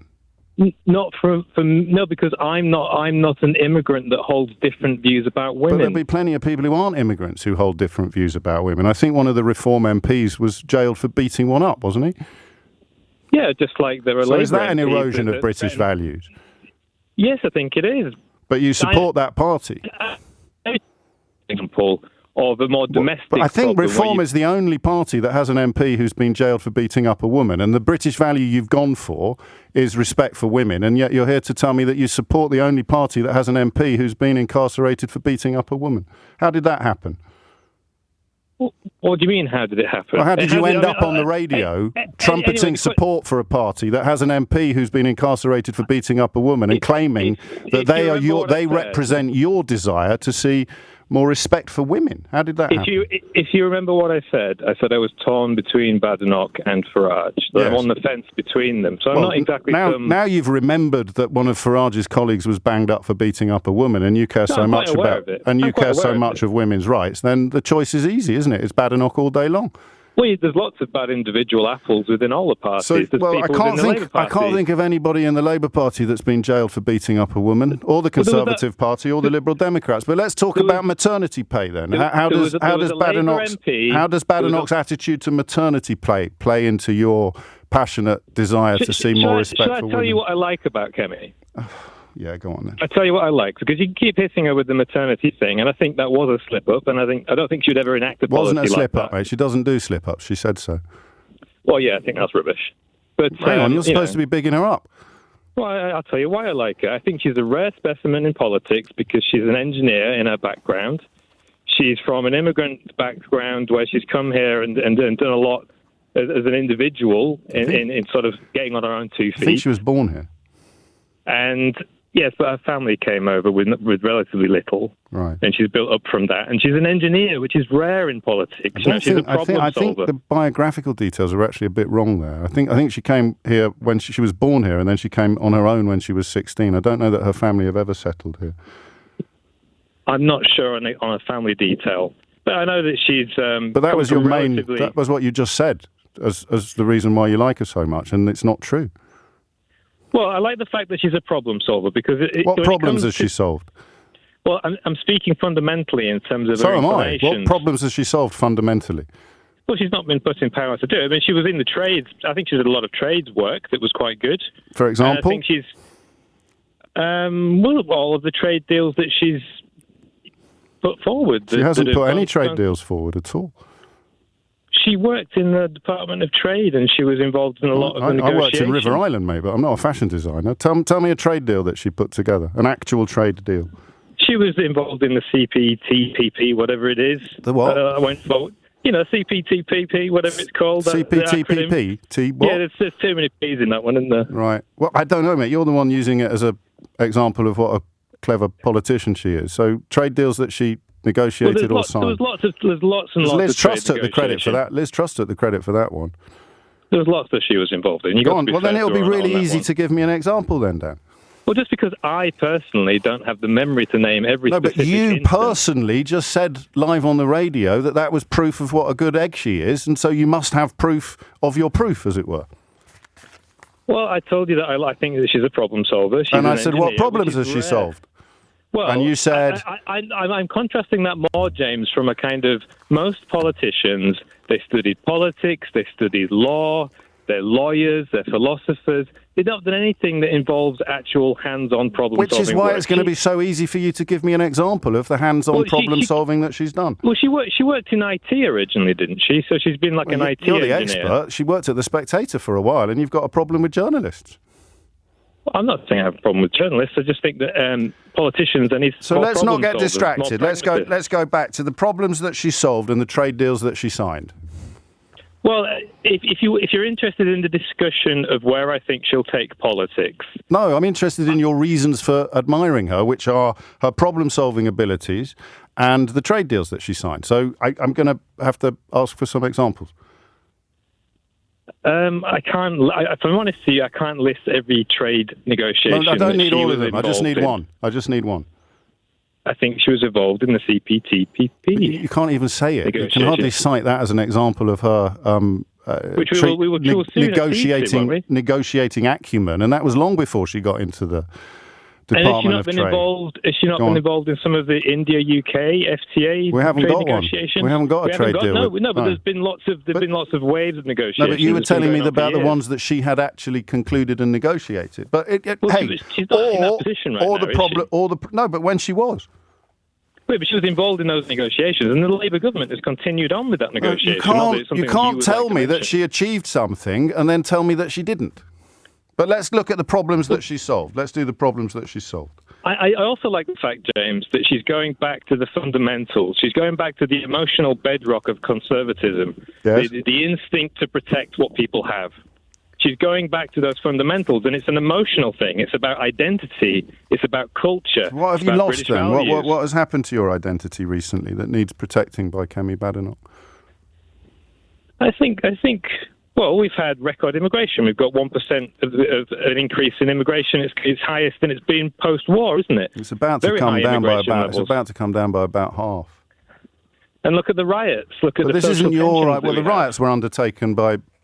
We could probably speculate upon the political affiliations of the kind of people that were rioting because they share your views on immigration. But the idea of your identity that needs protecting by Kemi Badenoch, what have you lost? Well, like I said, we've become the acid throwing. I know you don't like foreigners, but what have you lost? Your identity? It's not foreigners. I think just some of them. If you want to put the finger on the issue exactly, let's not get distracted. I mean, the question is your identity. What have you lost? My personal identity is separate from the country's identity. I'm talking about the country's identity and the country's values. No, you're talking about an emotional sense of... No, it's not. Of course it's not. It's an emotional sense of identity that you're describing to me. And I want to know what it is that I'm not feeling. I need protecting from.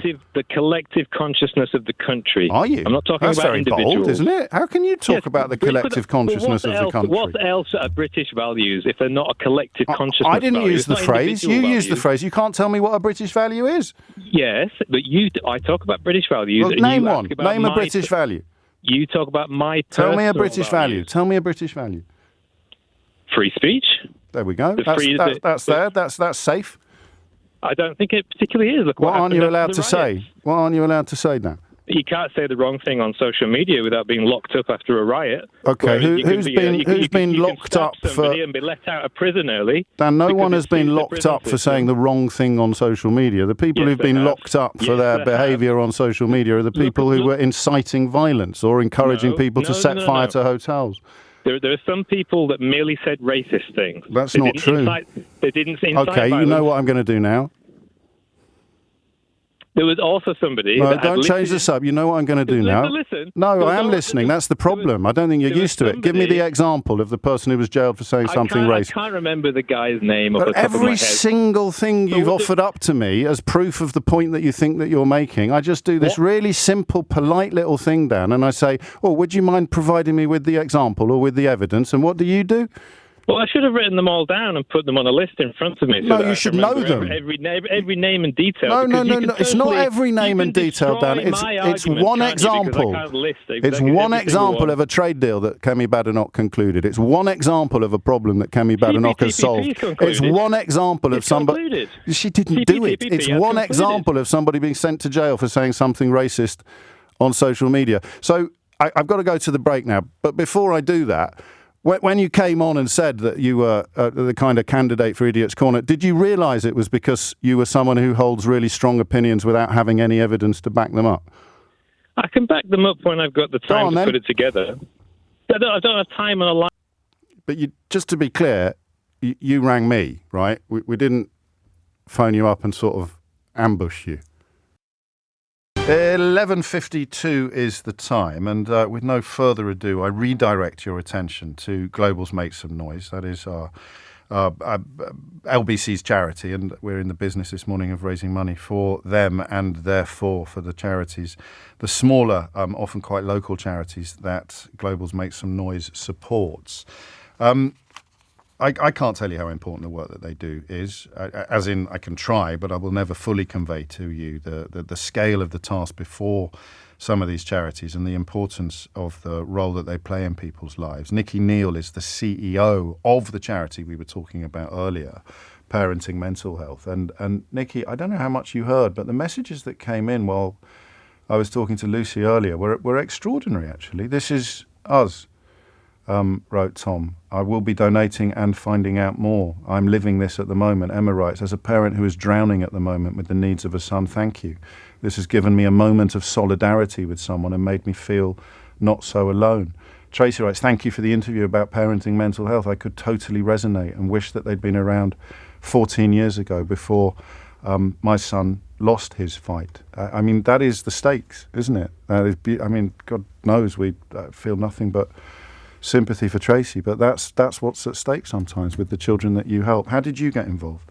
Well, I got involved because I originally knew Suzanne Alderson, our founder, and was working with her at the time her daughter's mental health went downhill. So I got involved with the charity very early on. I became a trustee of the charity when it was nothing and we had nowhere to go. We had no money. We didn't really know what to do to help, but we knew we wanted to do something. And then 2 years ago, I became temporary CEO. I'm still temporary CEO 2 years in, but there's a lot of work for us to do. And, you know, I was completely moved all the time through it because I've been through issues with mental health myself. I lost my father to poor mental health. So it's something that I understand deeply and have done all my life. What would happen if PMH didn't exist? What I mean, either on a macro level or on individual familial levels? I think the impacts are really significant. We've just done a report to really try and understand how much this is touching families and what the impact is that poor mental health is having. And what we've really started to understand is the ripple effect that happens once a child has poor mental health. So the knock on to the family is really significant. We've got parents who can't sleep, who are getting sick themselves, who are putting on weight, drinking too much, you know, having the situation completely exacerbated for them and for siblings of young people going through it as well. It affects things like your work life and your finances. We've often got parents who have to leave jobs or go on 0 hours contracts. So it has huge impact financially. And then, you know, the intrinsic level, and you've just said it there, the feelings of being alone are so significant and overwhelming. What does success look like? Just give me an idea. Give me an example of one of the lives that you've touched and what you can actually see in front of you with your own eyes of the work that... I think what we do is we touch people in really micro ways. So it's not something that you'd go, oh, yeah, that's a thing that I desperately need or want. But it's that sense of community and that feeling of being in a village when you can't talk to your own parents or your own siblings or your friends and family about what you're going through. It takes everything away from you. And often that affects relationships as well. So husbands, wives, boyfriends, girlfriends, and you can't talk to the people closest to you. So the biggest impact for us is just being able to go, we've got you, we understand you, we're with it, we're in it with you. And what is the money that people listening to this are, if they haven't already, are about to start sending in its thousands? What will that money achieve? Where will it go? So one of the things that, you know, online can be a really challenging place, and that's actually where we hold most of our parents. So we've got 45,000 parents in an online community. So to manage 45,000 individual families and what they're going through takes a lot of work and a lot of effort. So we couldn't possibly hope to employ all the people that would support those people. So how we do it is through volunteering. And that's where Global's Make Some Noise has really helped us, because we've been able to train our volunteers. We've been able to support our volunteers to keep our communities really safe. So we are constantly looking out for new support from volunteers and people who have been there and can bring their lived experience to bear, because as Lucy said before, you know, nothing can replace actually that sense of I've been through this and I can hold your hand through it. So volunteers are absolutely core to us, but they need things like laptops and training and phones and all of the things that keep us alive and online. So that's really where a lot of money goes. It takes us £28 an hour to run our community because it's on 365 days a year, 7 days a week, 24 hours a day. And it needs to be, because some people look at it's going to be 3 o'clock in the morning where you're just... And it usually is, to be honest. Yes. And because we're global, if you're up in the UK at 3 o'clock in the morning, chances are a parent in Australia is going to answer you and come back to you. So that makes it a really nice symbiotic kind of relationship. Yes. But you also realise the scale of the problem and how significant that is. You've read my mind, because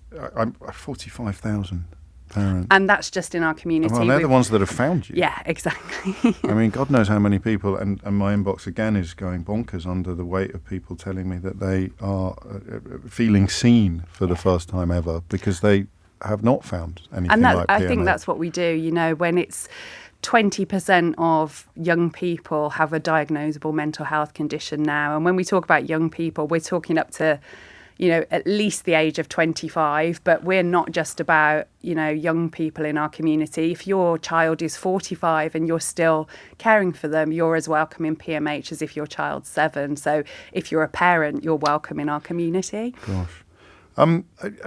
What about the idea that this shouldn't be necessary? This should be something that's taken up by society or by the state, that organisations like PMH are wonderful, but in a sense, papering over systemic cracks that run through our entire country. I think that's true, but I think we could waste a lot of energy on trying to fix those absolute systemic issues.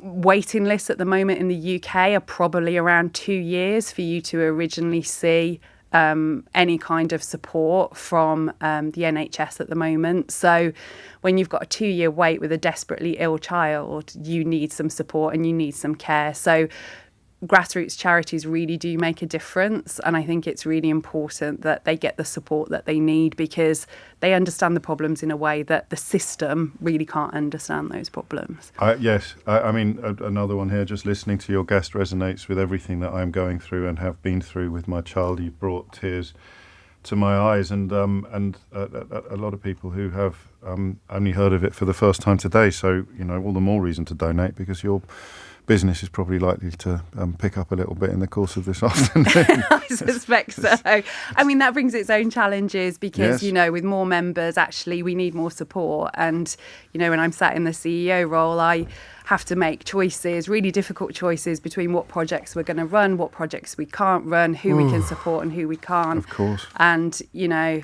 that's why it's such a beautiful model, actually, because there's that side of it, but then there's the self-generating side of it as well. Absolutely. The online community, it looks after itself almost. It absolutely as long does. as the resources are there to keep it ticking along. And you need rules and you need volunteers. Volunteers are the absolute key to all of this. And, lived experience is one thing, but dedicating your time and your service, often our volunteers are going overnight.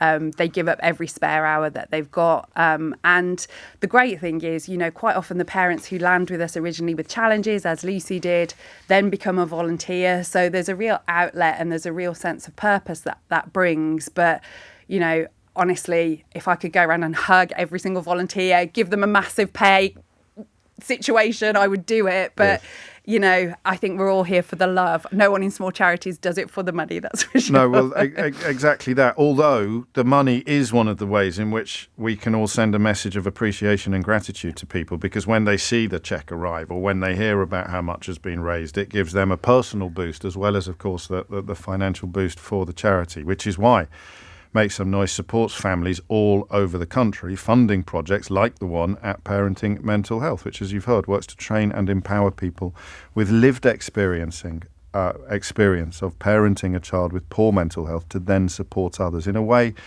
I think we've learned from Nikki and from Lucy, in a way that no one else can quite do. Families would not be able to get this help if it wasn't for the generosity of listeners like you. I mean you. And I've seen the difference that Make Some Noise brings to communities across the UK, to charities like Parenting Mental Health, possibly even to your community. So that's why we need your help today. And I want you to do it now. Because I know how tempting it is to think, oh yeah, all right, James, I'm busy, I'll do it later. And then you won't, you'll forget. So can you make a difference now? Can you do it now, right now? And whatever you give will make a difference to someone's life. Whatever you give. £40, £30, £20 or £10 or a lot more or less if you want to go to the website and just do what you can. If you want to donate 40, 30, 20 or £10, then just text LBC 40, LBC 30, LBC 20 or LBC 10, no spaces, to 70766. 100% of your donation will go to Global's Make Some Noise.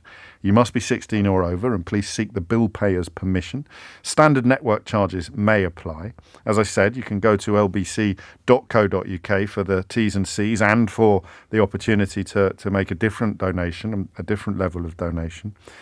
Every penny counts, but in the simplest way, it's LBC 40, LBC 30, LBC 20 or LBC 10 with no spaces to 70766. That's 70766. Big thanks from Nikki Neal, the CEO of Parenting Mental Health, and a big thanks from everyone here at LBC. It's 7 minutes after 12 and you're listening to James O'Brien on LBC. That was one of the stupidest things I've ever heard in my life. Did I hear that correctly? Honest Bob Jenrick in the news saying that he ordered the cartoons in the processing centre for unaccompanied child asylum seekers to be painted over because of people who pretend to be children when they're not. As in asylum seekers who pretend to. So you've got a 19-year-old from Iraq who is desperate for asylum in this country, so desperate that he's lied about his age, which doesn't happen anything like as often as I imagine, the British Values Brigade, we might call them loosely, claim that it does. But let's pretend it's a big problem. So if I understand Honest Bob correctly, so I am a 19-year-old Iraqi fleeing persecution in Iraq or Afghanistan. I get all the way to Dover. I tell them that I'm 16, 15, 14, 13, 12. I get into the asylum. I see a picture of Scooby-Doo on the wall and I immediately say, oh, I'm sorry, I lied about my... How on earth is painting over murals going to help catch people who are supposedly lying about their age? Did anyone ask him that? How would that work? So I walk into the asylum, I see a picture of Mickey Mouse and I go, oh no, I accidentally sort of just cough your real age out.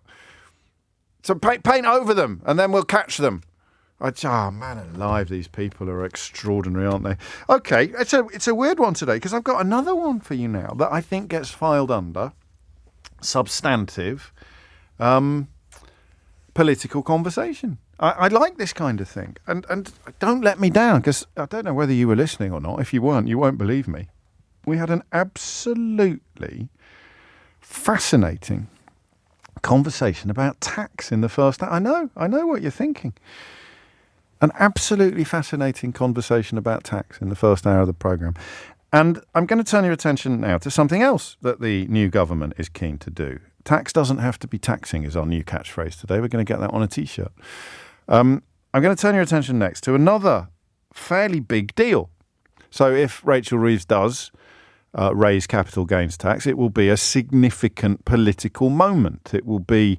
I mean, I don't know how many people genuinely subscribe to the idea that they're all the same as each other. It's so obviously not true that I often wonder how much time I should spend addressing things that are obviously untrue. But then, of course, lots of people believe things that are obviously untrue. So you need to spend a little bit of time addressing it. But a raise to capital gains tax would be one thing. The focus moves now to Wes Streeting and a plan for waiting lists to be shredded by deploying private hospitals. So this is a £1 billion rescue plan to clear backlogs, and it would see the independent sector funding the biggest expansion in healthcare since the Blair government. So cancer checks, surgery, even intensive care for NHS patients would increasingly take place in private hospitals under proposals submitted to the Treasury ahead of the budget. And that's proposals from the health department. A source has said that the government would grab with both hands any spare capacity to get NHS patients treated more quickly. I beg your pardon, it's not come from Wes Streeting. The plans have been submitted by private hospitals, so they're saying we can do this. We could treat up to 2.5 million more patients, and we could start within weeks. Now, Wes Streeting has made it clear that he is prepared to do this. Indeed, in principle, he's prepared to do this. And we know that the received wisdom is that you're going to have to temporarily use private hospitals in order to take proper bites out of these waiting lists. In England alone, NHS waiting lists are currently standing at 7.64 million. And of course, proper winter is just around the corner. Have you put the heating on yet, by the way? No, nor have we, actually. I did one day last week. There was just one day where it's particularly cold. But you're thinking about it, right? It's going to, you're not even thinking about it. I know it's financially dependent as well, but if money was no object, would you have the heating on now? If money was no object, would you have the heating on now? Anyway, we know that winter's on the way, and that makes everything worse, doesn't it, in so many ways. 7.64 million. Wes Streeting, we know, considers the NHS to be broken. Waiting lists have gone up since this government achieved power. And the promise to carry out an extra 40,000 appointments is still pending. And this is a wonderful example of principle and pragmatism colliding. Because if I said to you that I hate the idea of somebody, the first hour of the programme was about creaming a little bit off the top, wasn't it? The idea that capital gains tax rates mean that you pay less in percentage terms on the stuff that you've just creamed off the top, the stuff that you get for nothing, the reward you get for having money. And you pay less of a percentage in tax on that money, the money you get as a reward for having money, than you do on what you earn. The people who go out to work every day pay a higher percentage in tax on what they earn going out to work every day than the people who are getting a financial reward for having money. They're getting given some money as a reward for having money. That sticks in my craw, morally, ethically, even, and I thought the best caller was probably the fella who is going to be hit by this and thinks that's quite right too, because it just makes sense. So I have a similar problem with the idea of someone creaming off the top of a healthcare transaction. I've got a similar problem with the idea of, my mum going in to get a new hip and a private hospital stepping into the breach because the NHS is creaking at capacity. So a private hospital pops up to do the operation and mum gets a new hip and I'm happy, but somebody somewhere gets a dividend on their investment. They get a reward. They get a reward of money as a reward for having money because they could afford to buy shares in, and some of the companies involved in this latest proposal would be Bupa, the Circle Health Group, and UK has written to the Chancellor and the Health Secretary as well, saying that more than £1 billion of private sector capacity could be invested into facilities for NHS patients. But these are profit-making companies, or these are companies that reward shareholders. So I find it fascinating, because what if the alternative was that mum didn't get a new hip? Do you see what I mean about the collision of pragmatism and principle? Practicalities, if you like, and principle. It's the 3 Ps. Practicalities, pragmatism, and principle. Try saying that when you haven't put your teeth in. Because if you said to me, look, your mum can have a new hip, but it's going to be done in a private hospital, which means somebody somewhere is going to get a reward of money as a reward for having money. Or your mum can't have a new hip, or she'll have to wait another year for a new hip. Who here can really say that you'd want your mum to wait another year for a new hip? You wouldn't, would you? So the Chomsky line is relevant here as well. You know the Chomsky line about privatisation. They defund and demoralise something that's publicly owned until it almost becomes a no-brainer that you're going to have privatisation. They defund and demoralise. We've had 14 years of that. We expect the Labour government to be different. But what if things are so bad that the only way out is temporary dependence upon the private sector? The people who get a reward of money as a reward for having money. the investors, the shareholders? I don't know the answer to that. So who's best qualified to contribute to this conversation? I don't even know the answer to that either, which means we all are. Everyone's got a view on this. Private hospitals to rescue the NHS. A £1 billion proposal to clear waiting lists for 2.5 million patients. And they say they're good to go in weeks. I think Wes Streeting will be open to this idea. It means that the private sector would use its own staff and its own facilities, some of which would be newly built. And in return, I guess, the NHS would guarantee a certain level of business. He's already said that the government would go further than New Labour ever did in the use of the private sector for NHS patients. And I want you to tell me whether this is actually a moment where we've really got to hold on to our hats and remember what's important. And what's important is, well, what is important? Is it that there is no profit attached to the provision of healthcare in this country? I know that ship has already sailed in some ways, but that's why we're doing the 3 Ps, right? Principle, pragmatism, practicalities. Do we have to really give our heads a wobble and say, no, stop it. NHS is the most beautiful creation that this country has ever been responsible for, with the possible exception of the welfare state, 2 things that are, in essence, socialist. Because no one makes a profit out of them. Shareholders, at its inception, no one's creaming anything off the top of a welfare payment or an NHS treatment. But these waiting lists are millions of people long, millions upon millions of people waiting to be seen. The private sector is saying, we can help. We can do this. We're not going to do it for nothing. You're going to have to pay us. But we can do it. 0345 6060 973 is the number that you need. I find it a perfect illustration of the dangers of prioritising principle over practicality, and a terrifying harbinger of what might happen if we abandon principle in pursuit of practicality. I don't think that there's a right answer to this question, as in, should this be done? But I want to know what your answer is. 0345 6060 973 is the number that you need. I'll read this. I remember your original message, Leslie, actually, and it's the one that I thought of when I saw this front page this morning. Must be your way with words, because your story really stuck in my memory, really stuck in my mind, and I'll read it again. Leslie says, you read out my message a few months ago, James, about me paying against all of my principles for my grandson to have his tonsils removed. He was a constantly poorly little thing, and it was just so sad to see. The waiting list, even to see a consultant, was 2 years. So we took out a loan and paid, and 4 months on, he's at school, he's happy, he's thriving, and everything is completely wonderful. I know that there are tens of thousands of children, the future workers of this country, who are struggling like him. So yes, do whatever it takes to get people well and worry about it later. And Leslie describes herself as being as far to the left as it's possible to get.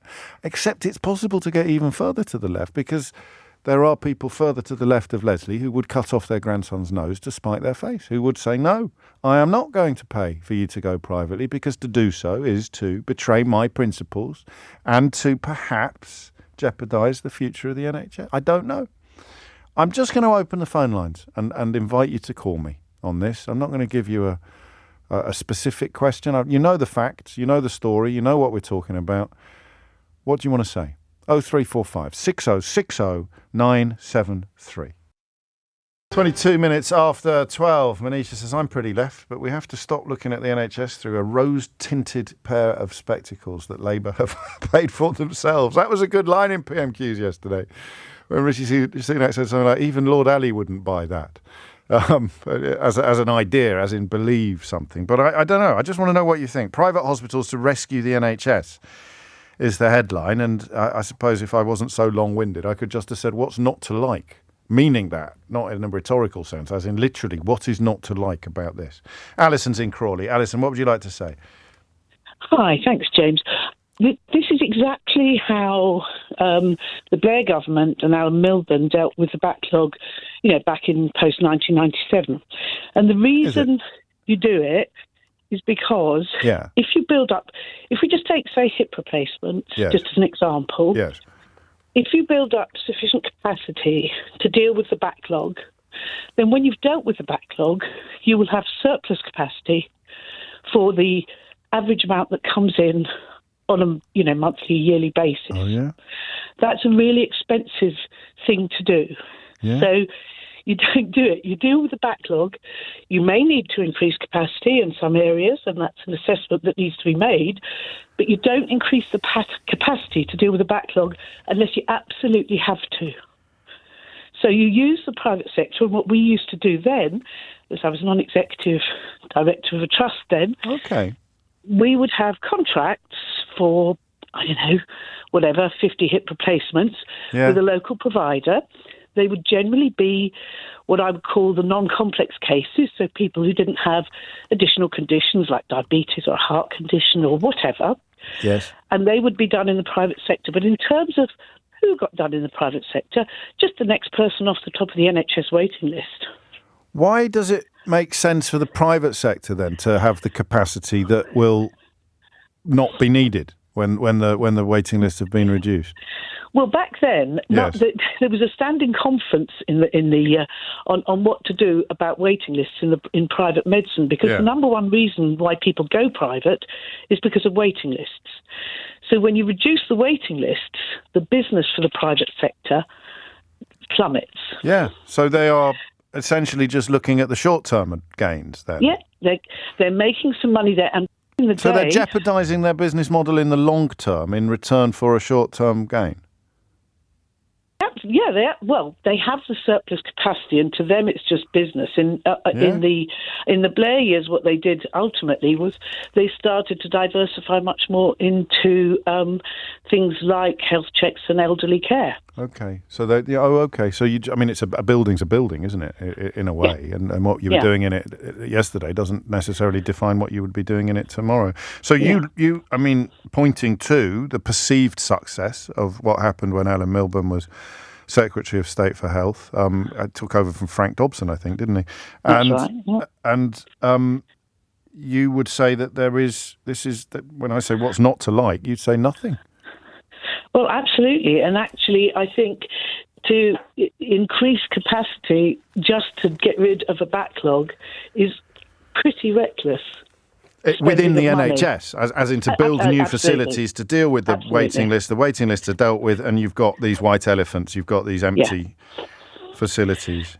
So unless you've got a long-term plan for them, you were going to use them for this until the backlog's gone, and then we're going to use them for this. But you do need to be thinking strategically like that. You can't just increase your capacity for, hip replacements, get rid of the list and think that's fine. It divided the party. I mean, it was between 2003 and 2010. The Telegraph describes it, and this is on the news pages of the Telegraph, which are still quite respectable, unlike the comment pages.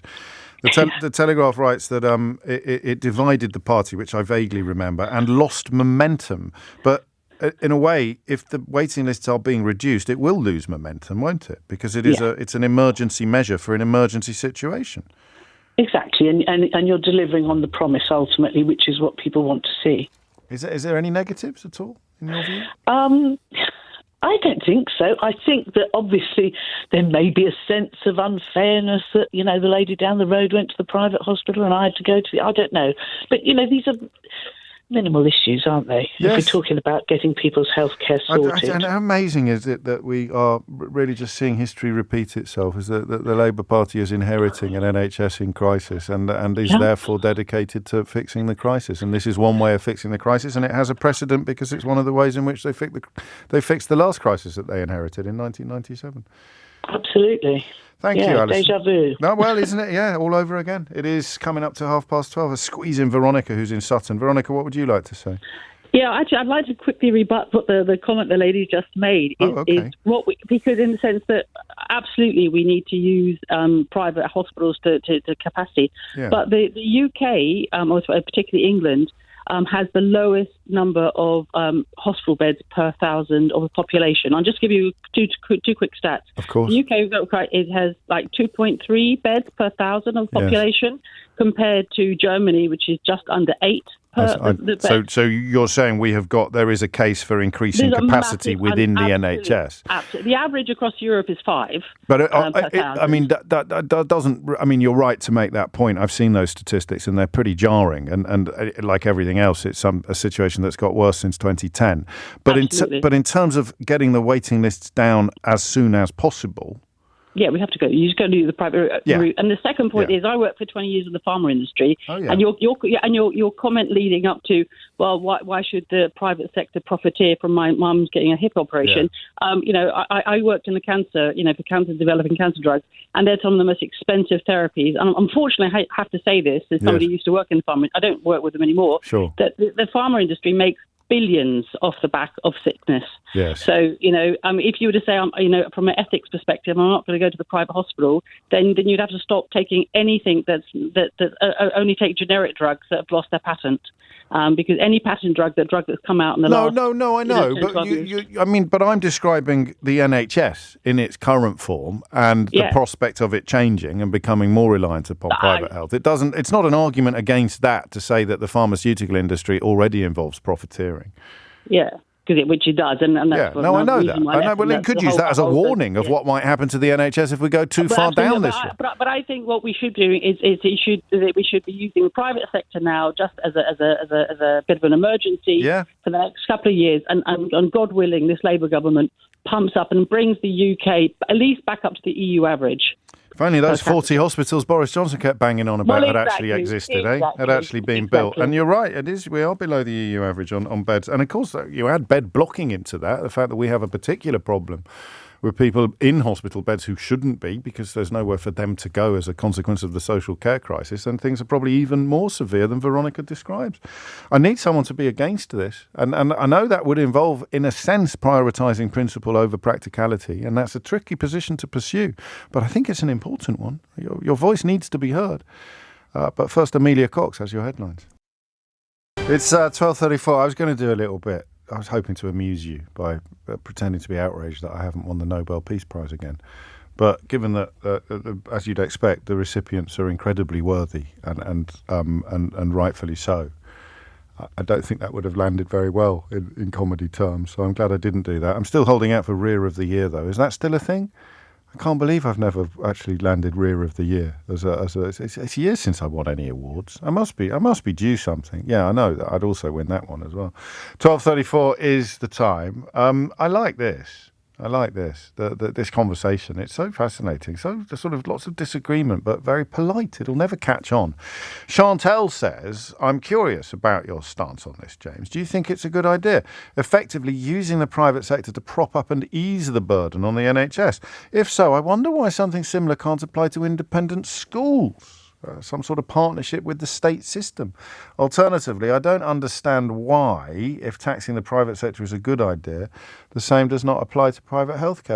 In the shimmer of fragrances, when promises are made, golden hues whisper in the guardian's shade, under desert skies, where the sun's fire glows. Red sands gleam and golden flows. A vow is held in the heart's embrace.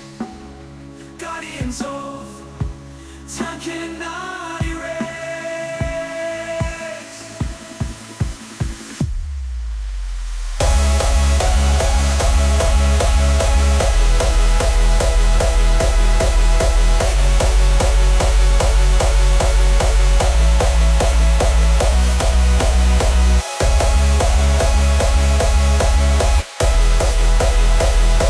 That's where I worry about that line of Chomsky's about how you defund and demoralise something that's essentially, that is publicly owned, so that it becomes almost a no-brainer that you then go private in order to help alleviate the situation, to help fix things. And that's where, as often happens with these conversations, the question of the guarantee that it would be a temporary tactic is probably the most important element of the entire political proposal. 12:36 is the time. Teresa is in Coventry. Teresa, what would you like to say?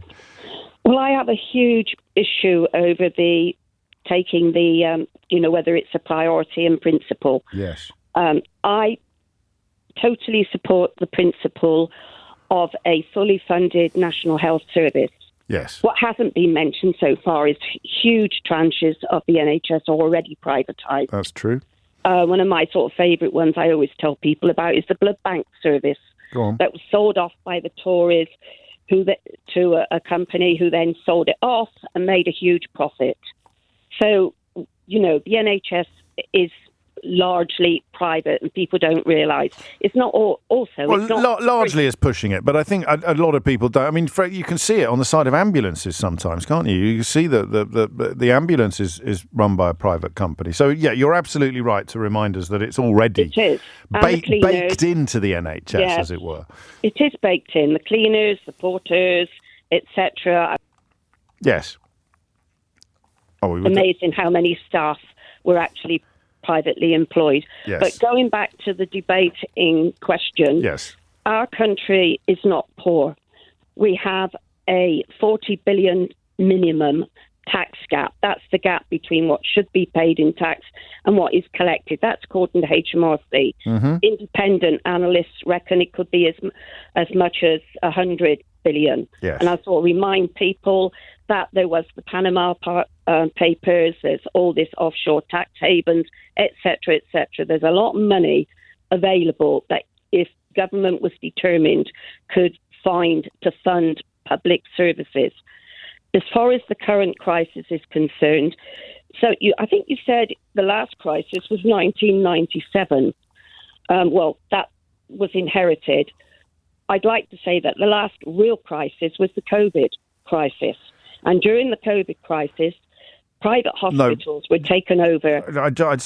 You've made me feel pedantic, Teresa. We're talking about the waiting list crisis being solved by deployment of private sector. Yes, I'm coming to that point. Okay, but that's why we were talking about Alan Milburn in 2010. I don't think anyone disputes the idea that COVID was a crisis. No, I know that. Sorry. But during that crisis, the private sector was taken over by the NHS and was run to meet the needs of the NHS. I think that that's what should happen in the current state of affairs. We have to use the private sector, much as I hate the idea that this is what we have to do. Yes. If we don't, we're going to have people who are going to be suffering for ages. There are people now who desperately need hip replacement, etc., who are not getting treated because of the state of the NHS. We need to properly invest in the NHS. And how can we be confident? Because that's the point, isn't it? It's not either or. How can we be confident that it will be a temporary solution to a temporary crisis? Well, we used the private hospitals on a temporary basis during COVID. And it was returned. They were returned back to the private sector at the end of what was considered the crisis point. So the worry about whether or not it's temporary is, and it's going to become permanent or whatever, I think it's a red herring almost. Is an argument. Yes, it is a red herring. Yeah, you're right. So, I mean, in a way, what about my Chomsky fears then? That's partly the same red herring, actually, isn't it? The idea that this would presage a permanent state of affairs, where it clearly wouldn't, because the capacity is dedicated to reducing a 7.64 million strong waiting list. And then when the waiting list isn't there, the capacity isn't needed. Well, I think actually if we don't deal with the NHS properly and fund it properly, that capacity issue is going to rear its ugly head again. And we trust a Labour government. We trust a Labour government to recognise that and act on it much more than we would a Conservative government. Well, absolutely. There's absolutely no doubt about that. The Conservatives, I think, would prefer us to have an American-style health system. Of course they Certainly, there's been plenty of sort of written and spoken evidence on that score. Yes, but and I'm sure there's a Tufton Street think tank popping up any minute now to tell us why that is actually for the best, that is without telling us who pays their wages. I just to clarify one thing, I think I spoke slightly about Bupa, that Richard tells me they don't have shareholders. They're a private company limited by guarantee who reinvest their profits. But that's just a detail. It's not relevant to what Teresa is saying. So we like this. We wish it wasn't necessary. We acknowledge that it is, and we don't worry unduly about it signalling any sea change in health provision in this country, with the constant caveat that we need proper investment in the permanent NHS. Yes, absolutely. What's your interest? You sound very knowledgeable. Is it your field of expertise or experience, or are you just No. I was a parliamentary candidate back in 2019, did a huge amount of research on it. Okay. And the way I feel about it is sort of a bit contradictory, but I actually put pragmatism over principle on this particular case. Yeah, I think I do too with health. To suffer.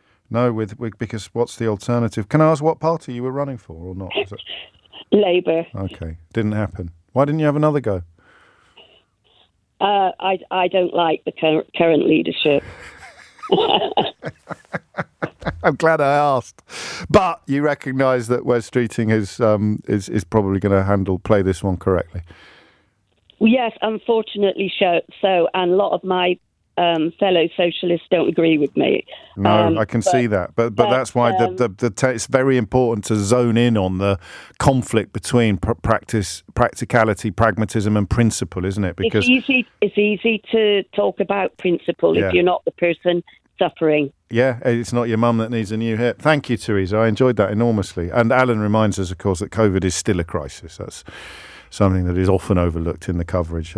Even Dominic Cummings, in the best spirit of a stopped clock, was making some powerful points the other day about the nature of it as an airborne disease and the continuing denial of that by people who I think really should know better. Thank you, Teresa. Gregor is in Brighton. Gregor, what would you like to say? Hello, James. Long-time listener, first-time caller. Welcome aboard. Bear with me. It's only me. So I'm going to challenge some of the narratives you've been talking about so far. I'm kind of sitting on the fence on this. I come from a background of working in independent sector and the NHS. Okay. What as? And so on the idea that a physiotherapist. Okay. So seeing literally thousands of hip and knee replacements. And I've had one myself in an independent sector. Have you? So I kind of sit in the middle on this. But to come to your points, I think I worry slightly about the idea that it's temporary. Yes, so do I. For a couple of reasons. If you look at the data from the National Joint Registry, which is a body that collects the number of hip and knee replacements done every year, has done for about 20-odd years. I'll read directly from it, and it shows that NHS-funded operations in facilities peaked in 2014. Yeah. Since COVID, they've dropped back down to 2007 levels, and then this year, I think this refers to last year, for the first time, the independent sector did more hip replacements than NHS hospitals. So NHS-funded hip replacements in independent sector. So that's not just a volume thing and a consistent trend that's been going on for the past 10 years or so, but it's also all the staff that go with that. So the consultants doing the operations are most likely NHS-trained employees that work in the NHS still. So if we take them away from the NHS trusts into the independent sector, then you take away... Well, they often do both, don't they? They do, yes, absolutely. But I imagine the incentives of doing more NHS-funded operations in independent sector brings with it certain rewards and appeal, and it obviously means they are not providing training opportunities to the junior doctors, the junior surgeons in those NHS facilities. Perhaps they also do on-call trauma lists, and therefore they may choose to do less of those, and therefore if you get knocked down by a car or something, or break your leg, perhaps you may end up waiting longer for those trauma-based operations in the NHS service. This is, you're right, misery guts. This was all going so well. We were almost unanimous. As well. So it's not just the surgeons, but it's also the nursing staff, the physio staff, the theatre practitioners, and all of those will sort of slowly continue. Bearing in mind this has been going on for about 10 years, the trend will continue to sort of drift towards the private sector. And therefore, the NHS continues to lose its capacity to perform these operations in the future if suddenly we've cleared the backlog and all of a sudden it wants to do them again. The skills and capacity are not there. Gosh. No, I mean, you raise valid concern, very, very valid concerns. The simplistic response is that if the waiting list is currently 7.64 million, then when it is 0.64 million a few years hence, fingers crossed, touch wood, all the rest of it, then the problem you describe would not be as big as we might fear, but the dangers of the whole system almost having recalibrated according to the popularity of private treatments would be quickly reversed, wouldn't it? Exactly that, and quite possibly those theatre facilities that, let's say, were currently being used for hip and knee replacements will then be taken over by other services, because the NHS doesn't just have an endless selection of theatres to be using. They will get used up by other services and other specialties that are competing for them. And another point on that is I don't necessarily think, even if we get the list right down, that demand will necessarily drop on the background of an ageing population. Well, this is very... demand for these things. I'm still talking. Stop talking over me. What? No, I'm talking over you. How dare you interrupt me when I'm interrupting you? No, you're right. Is that it's denying demographics almost, isn't it? Like a lot of politics does at the moment. And can I make one other point as well? I think it's really important. Well, not really. You're very late. Can you do it in 14 seconds flat?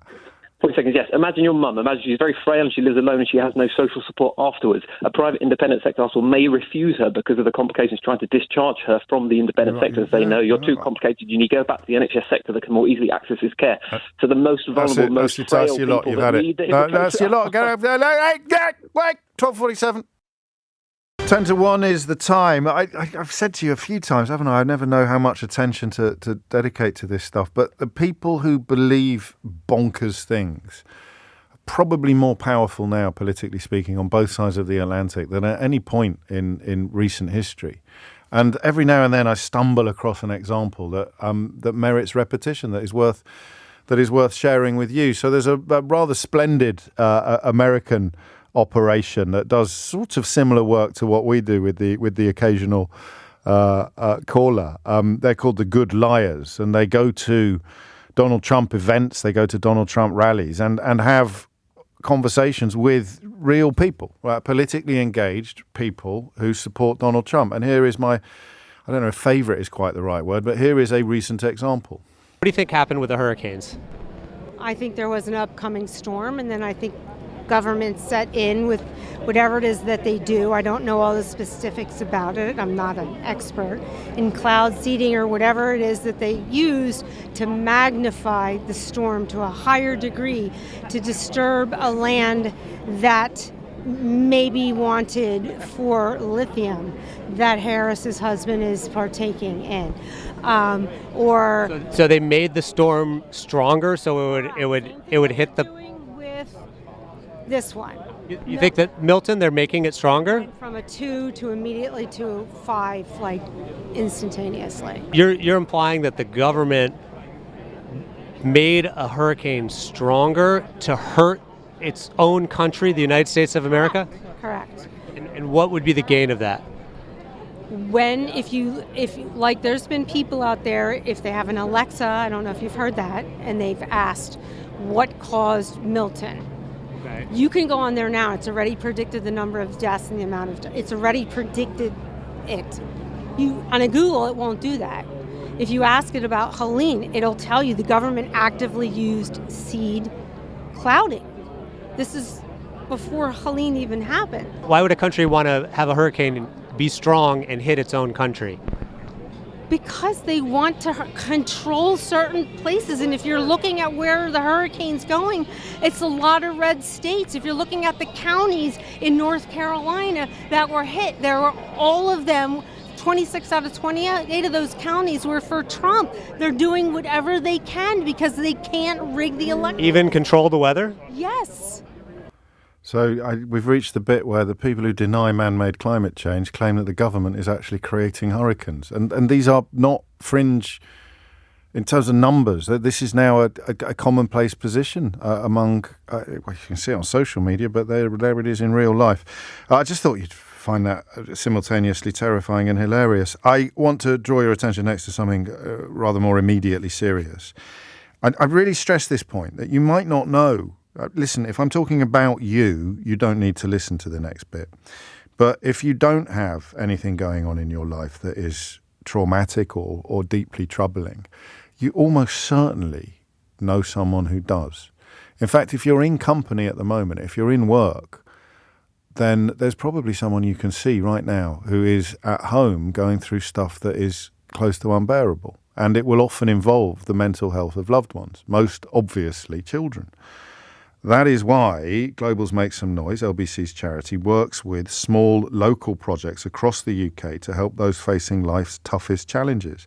It might be helping families living with a life-limiting diagnosis. It might be actual loss. It might be a family that's lost someone they love. It could be homelessness.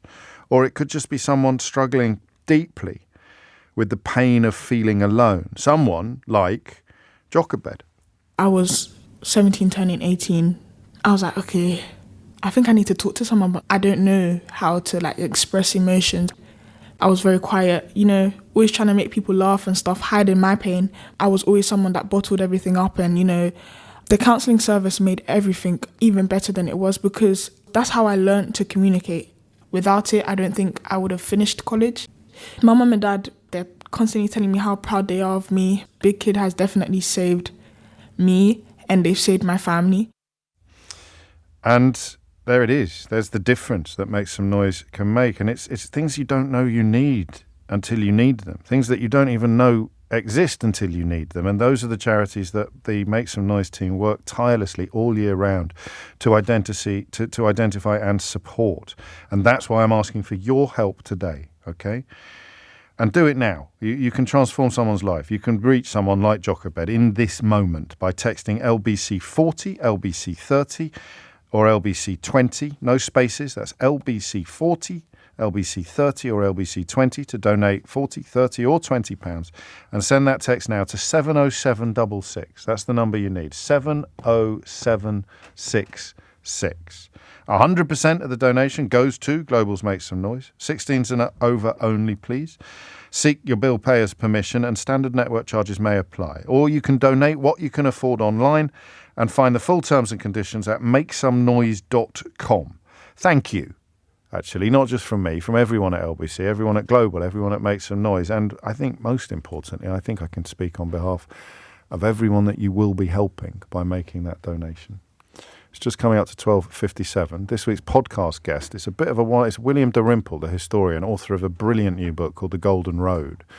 He's also, I think, the first person on Full Disclosure that I went to the same school as, although not at the same time. But I can tell you for nothing, my background's nowhere near as posh as his. I have only one talent, which is the one I've spent my life sort of milking, if you like, which is writing.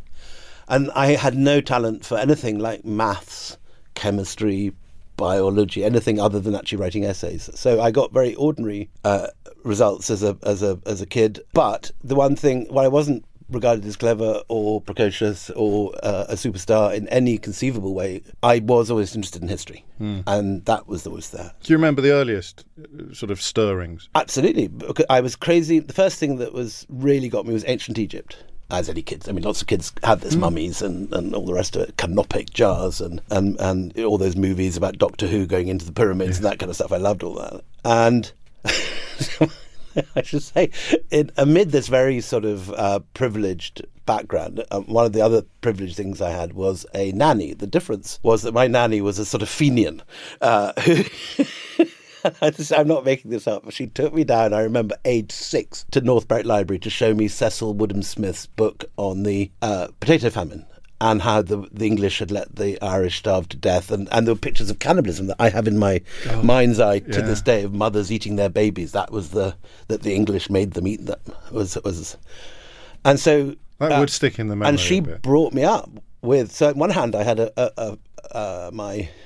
dad's world, which was sort of Honour at Sandhurst and that sort of stuff. On the other hand, I had, which is rather more close, I mean, I spent more time with my nanny probably than my parents in the early childhood. And she was full of stories of Robert the Bruce running away from the English and hiding in the cave and try again, and the redcoats burning the highlands and pillaging the highland clearances. I got all this by the age of 5 or 6. And so I remember very clearly the first time I went to England. And she had a cousin just over the border in Northumberland. And she'd made the English sound like it was Mordor or something. I think we can't have gone more than 10 miles into England over the Northumberland border, which is the most, you go there today, it's the most benign countryside on that A1 down the coast, with the North Sea looking beautiful to one side. But it happened to be crop burning. And as soon as we crossed into England, all the fields were on fire, smoke rising up. And it literally was. It was like Mordor, expected orcs. You might know William from his podcast, of course, the Empire podcast, which is brilliant. But you might not know much about him, which is why I enjoyed Full Disclosure so much this week, as I do every week. I've run out of time, speaking of podcasts. So I've run out. I can't do my banter with the newsagents, who have been very kindly trying to get me a jingle made for to fill a space that is unforgivably absent on this programme. We're very short of jingles, but I'll do that on Monday. If you missed any of today's show, you can listen back on Catch Up on Global Player, where you can also pause and rewind live radio, as well as listen to a range of podcasts. For example, Full Disclosure and indeed The Newsagents. Download it now for free from your app store or head to globalplayer.com.